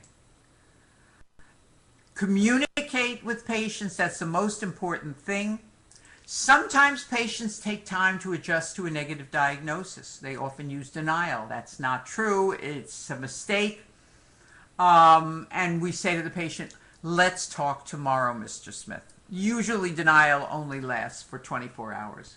So let's talk tomorrow and we'll talk about the diagnosis again then. Contact the insurance company. That's a job. A lot of American doctors spend a lot of time writing to insurance companies, acting as advocates or lawyers for insurance companies, for patients dealing with insurance companies. You may have to call them to ask them to allow you to pay for a particular prescription that you write, or to keep the patient in the hospital for an extra day because you feel the patient needs that. You talk to the insurance company directly. Sick people become depressed. It is a very difficult, stressful situation to be sick, particularly for long periods of time. If the family members tell you that the patient seems to be not eating, the patient is not coming out of his room, the patient is not watching any television, if he used to enjoy television, he doesn't want to have dinner with family members, see the patient immediately. Okay. You have to evaluate the patient for depression, and we treat patients aggressively for depression with antidepressant medication. Okay. Okay, let's look at some of these questions. Okay. And these are what the students call the quote questions.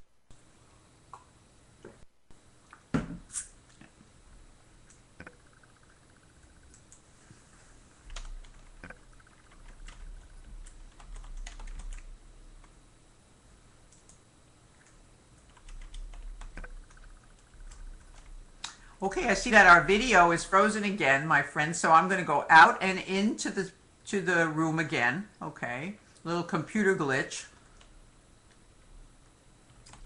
So let's be a little patient. I'll be right back with you. Okay, my friends.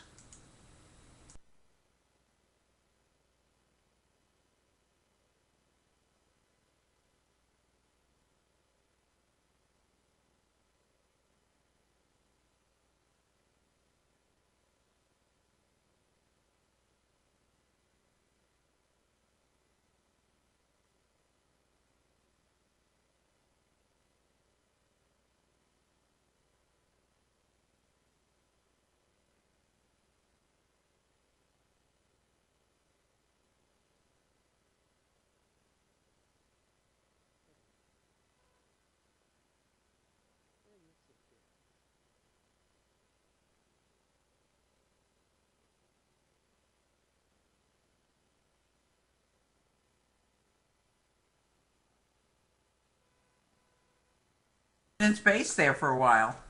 Okay. Okay, here's another patient. We have a patient snaps, that is, gets very angry at you. Your office is so disorganized. What's the matter with the people around here? An angry patient. What do you say to the patient? Mr. Smith, I cannot examine you until you calm down. Are you always this angry? You seem upset. Would you like a referral to another doctor? I will reschedule you for another day. Okay, my friends, let's try to answer this one. Okay? What do you do with this very angry patient? Besides, throw him out of your office. That's a joke. Okay. Remember, he's yours. Once you put him down in your appointment book, he is yours forever until he decides to leave. Okay.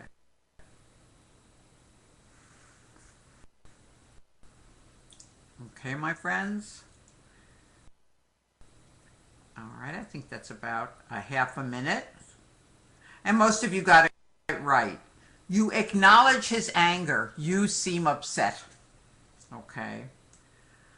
Telling somebody to calm down does not calm them down. You know how little that helps. You always this angry implies that it's his fault. Okay. We don't refer to another doctor. We deal with this patient. We certainly don't reschedule him for another day. So we acknowledge his anger. Mr. Smith, you seem upset. Let's talk. Let's talk about it. Okay. Here's another one, another quotes question. Patient refuses a needed test or wants to stop a needed treatment. Okay. So, that is, the patient wants to stop a needed test. Okay, so refuses to have a mammogram, refuses to have a PSA done. Find out why the patient refuses is an important issue. Why is the patient refusing? Okay, my friends, so we're almost done. And you got it right, and I helped you a little bit, I think. Okay, so we ask the patient why he has made that decision. We cannot reassure patients that we can care for whatever happens. We don't know that. Okay. The patient's spouse is not relevant in this situation. We never, and we talked about this, try to scare patients into compliance by showing them pictures, okay, of untreated disease. How about this one? Oh my goodness, here, this question. A patient says, I find you attractive. Could we go out for coffee sometime? Okay. Now this could be a male or a female patient. Okay. It may be more likely to happen in the U.S., but it can happen anywhere. Okay. What do you do? Okay. Do you refuse to examine the patient but give her another appointment? Tell the patient you can't go out with her. Use only open-ended questions in speaking with her. Amani, I'm going to get to your question in just 1 minute. I know you want to see the previous question again. Okay. Refer the patient to a female doctor or ask the patient about her personal life. Okay, my friends, what about this quote question? What should the doctor do? We will go back to the previous question. What should the doctor do here? Okay. And the answer, and 78% of you got it right, is B. It is unethical, not illegal, but it is unethical to go out with patients romantically or former patients. So you can never go out with this patient. Okay? Once someone has been your patient, that's the end of any romantic relationship that you could have had with that person. And there's not a year limit, it is forever for the boards. Okay. You cannot go out with the patient's sister or brother or relative either if you met the patient, if you met that person through a patient. So a patient cannot be used to fix you up with relatives or friends either. Now I know that Amani wanted to see the previous question, and the question, is this the one you wanted to see, Amani? I believe so. The patient refuses a needed test, they refuse a mammogram, or they want to stop their chemotherapy. Okay. Talk to the patient is the answer. Okay, Amani. D, find out why the patient has made that incorrect decision and see if you can remedy the issue. Okay.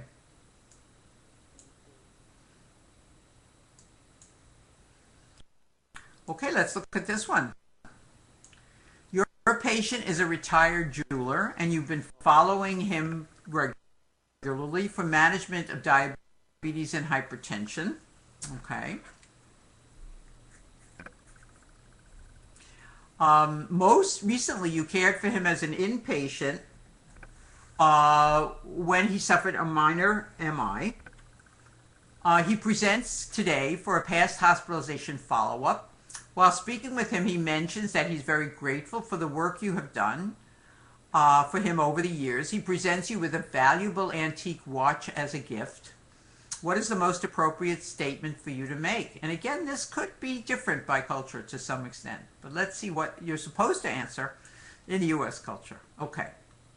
It is inappropriate for you to offer me a gift in an attempt to secure preferential service. Thank you for this nice gift, but we should keep this between you and me. That's a very kind gesture. What can I do for you in return? Thank you very much, but I'm simply giving you the same care I would provide for any of my patients. Or, thank you very much, but it is unethical for a doctor to accept valuable gifts from patients or former patients.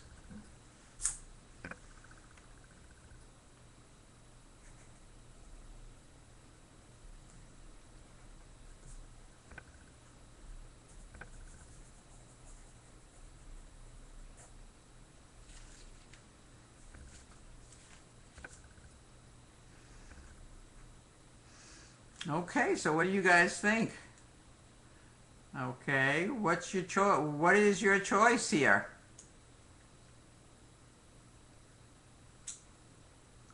Can you accept valuable gifts from patients? Patient wants to give you a new Mercedes. What do you say? And what you say is, E, thank you very much, but it is unethical for a doctor to accept valuable gifts from patients. Okay, so it is not illegal. It has nothing to do with the legal system.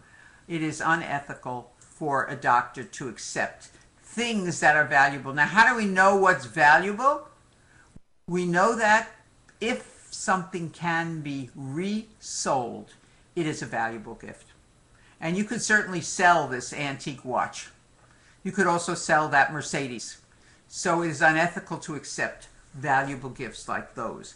Now, if the patient comes in, and I'll get to YD in just a minute. If the patient comes in and says, I brought you some plants from my garden, or I brought you some eggs from my chickens, that is certainly an acceptable gift. And you can say, thank you very much. That's very, very nice, and I appreciate it. As long as it cannot be resold, you can take little token gifts from patients, cards, homemade food, and things like that. Okay. Khalid is asking, what if he gives me money? Khalid, you know the answer to that. If he's not paying your bill, he cannot give you money. Okay. Flowers are fine. Flowers are fine. Candy is fine. Okay. You cannot resell them. So just think, can I sell this? You're not going to be able to sell a box of candy that was just given to you, or a bunch of flowers. So those are appropriate. You cannot sell, you cannot accept valuable gifts. Okay? Okay, my friends? Okay, did somebody want to see one of the other questions? I thought I saw something up here, but perhaps not. Okay, let's go on then. How about this one? This is a tough one. The patient wants you to do an abortion, but they are against your religion. Okay, and this has been on the boards a number of times. Do you refer the patient to a doctor who does abortions? Do the abortion despite your feelings? Explain to the patient that she can give the baby up for adoption, and sometimes it says explain the adoption option. Finally, explain to the patient your religious views on abortion. Okay, my friends, let's do it.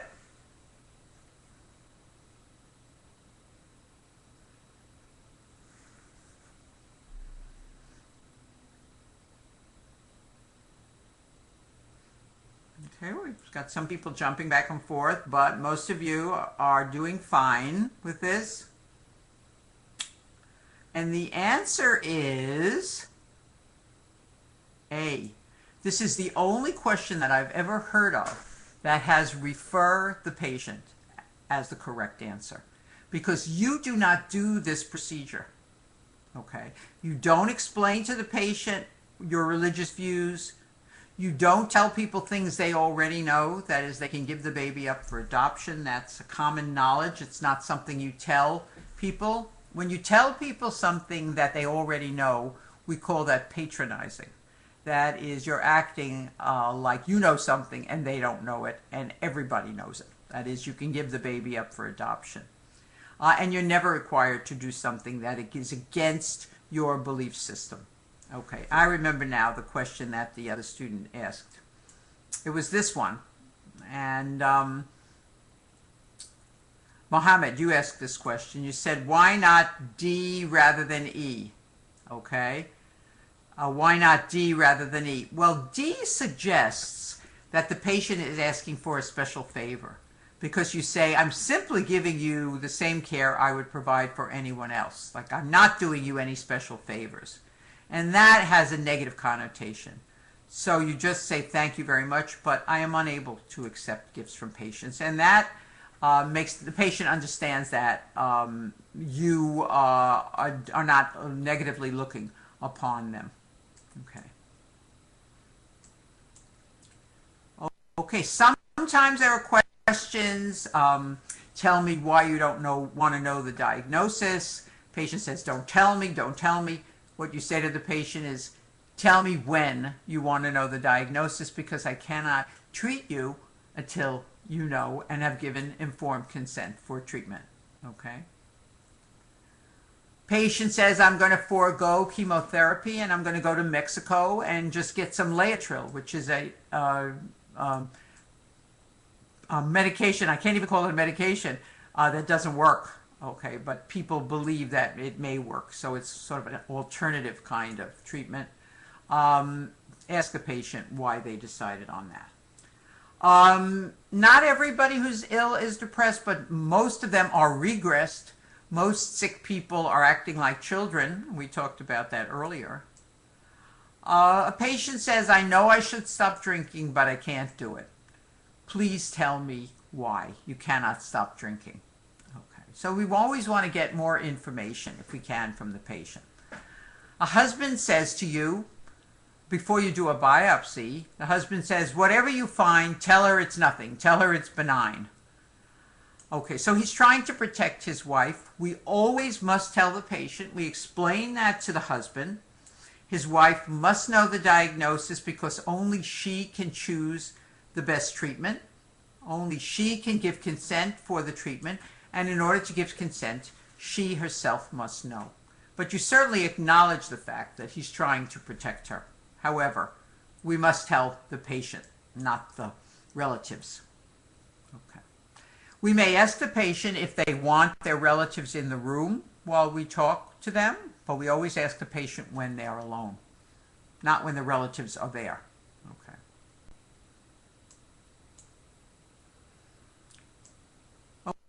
Okay. A 56-year-old woman is brought to the hospital emergency room by her adult son. The son informs the doctor that, although the patient is deaf, she can read lips. To communicate with this patient, the doctor should first ask the son to translate in sign language, speak so that the patient can read his lips, and ask her to please repeat what he has said, get a professional interpreter, write the information down, and have the patient read it.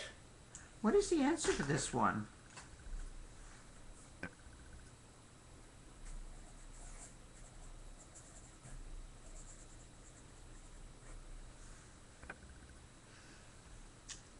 Okay, my friend, what do you think?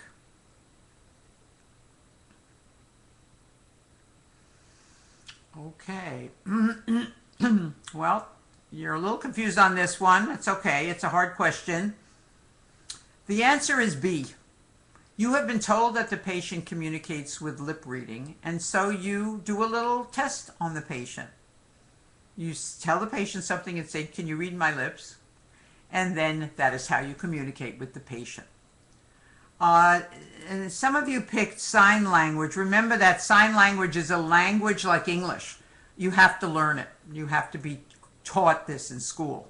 Many deaf people do not speak sign language if they lost their hearing as adults. Okay, so this person may or may not speak sign language, but she does communicate by lip reading. Okay, so that's the way you talk to her. Okay, so the answer is B. Okay. How about this one? A 30-year-old blind patient with a seeing eye dog that's a helper animal comes to the doctor for the first time. When it's time for the patient to go into the examining room, the physician should tell the patient the dog will have to stay in the waiting room for reasons of sanitation, take the patient by the arm and lead her into the exam room with the dog following, walk toward the exam room with the dog following and allow the patient to be led into the exam room by the dog, ask a member of the office staff to care for the dog during the exam, or make another appointment for the patient when she can come in without the dog. Okay. So what do you think, my friends? Now, one thing you have to know, and you may know about the United States culture, and I mentioned it already, is that, to some extent, pets are people in the U.S. People feel about their pets like they feel about their other family members. Okay? So pets are very, very important in the United States, particularly dogs. People will give up their last dollar to pay for veterinary care for their dog, okay, which is not covered by insurance either. Okay. Okay. All right, my friends. The answer is, we can use some more of you answering this one. We don't have too many people answering. This is a hard question. What should the doctor do?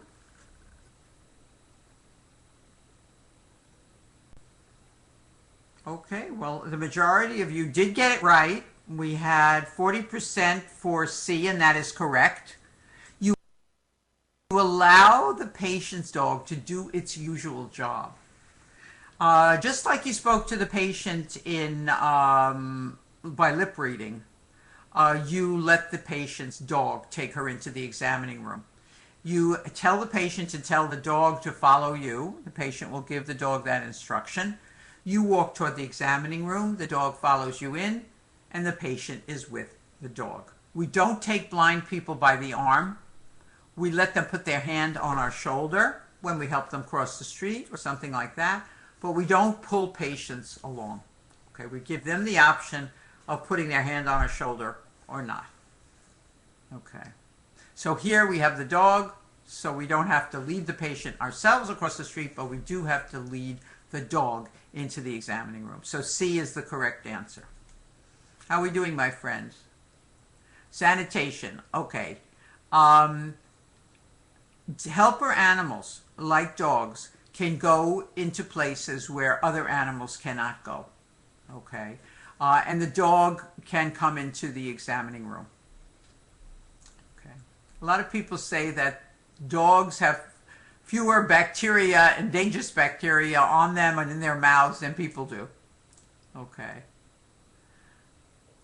Okay, so we lead the dog, we walk to the examining room. C is correct.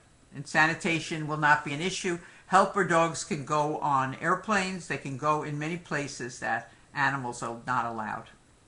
Okay, and that would be a very cultural kind of question that could get students from other countries who don't see animals quite the way they do in the United States. Okay, so hygiene is irrelevant.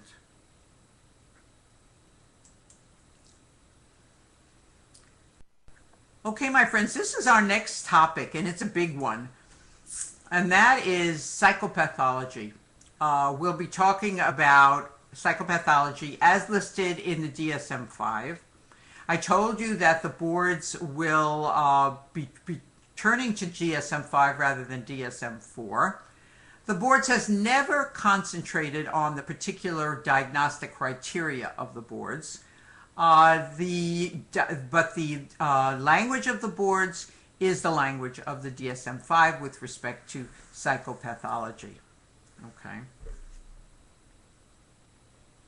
Now, one thing you'll see immediately is my next slide used to be the axes of the DSM-5. 1, 2, 3, 4, 5, gone.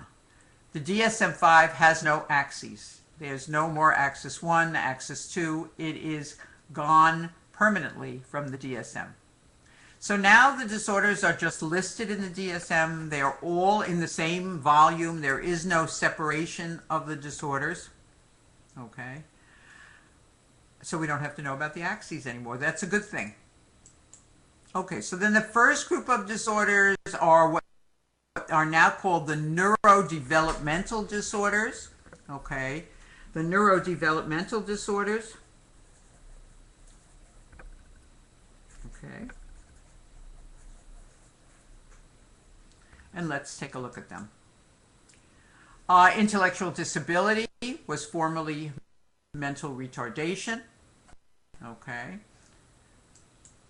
And there are many causes of intellectual disability. There are biological, that is, environmental causes. There are genetic causes. And intellectual disability comes from the most mildest level, which is an IQ of 50 to 70, to the most severe or profound mental retardation. That is an IQ below 70. And in this last group, people really have to be taken care of by others. They cannot care for themselves. Many mildly mentally retarded people can live a relatively normal life with help from others. Okay. The autism spectrum is the title now for the autistic disorders. The autism spectrum goes from mild to severe, and we talked about that already. It is diagnosed in infants.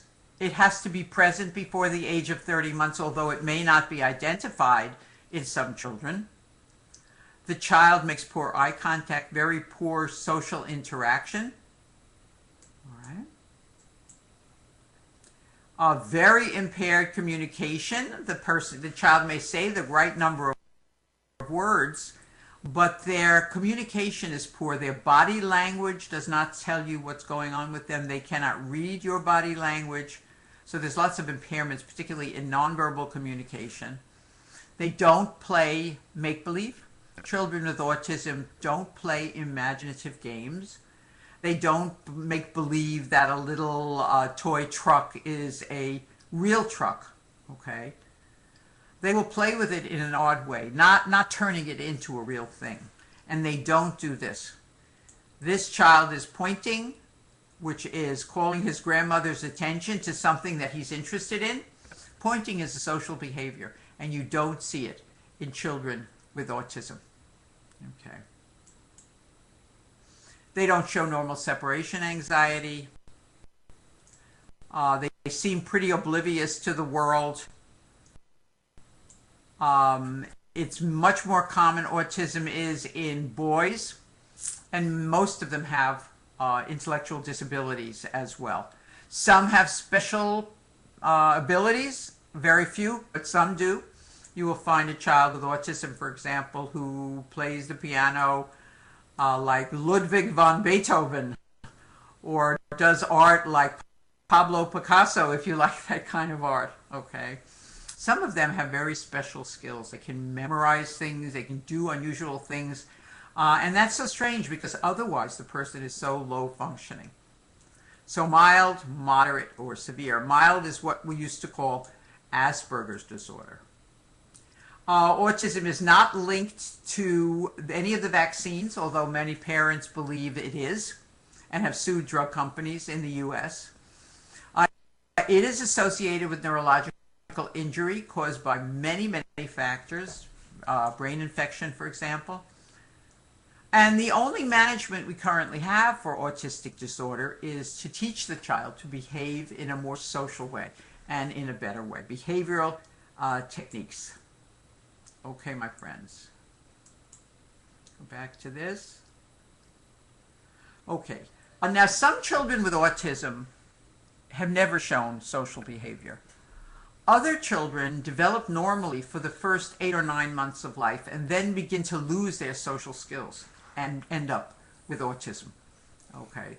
And that's why some parents have sued drug companies, because their baby shot, the kid had the baby shot and then lost their verbal skills or their other social skills. But that is just by chance that it happens at about the same time. There is no association between autism and the vaccines or any of the vaccines. Okay. My friends, now it is time for us to say goodbye to each other for today. We're going to stop a little bit early today. I hope that that's okay with you. Okay. We're going to start tomorrow talking about ADHD. Okay. And most of us know somebody with ADHD, and they have their own stories to tell about what makes it worse and what makes it better. I have to tell you in advance that ADHD is not associated with diet or sugar or food coloring. Many people believe that that's true as well. But there is no scientific finding that links those things together. Okay. So with that in mind, we will start tomorrow on ADHD. I want to wish you all a pleasant evening, and I'll see you tomorrow.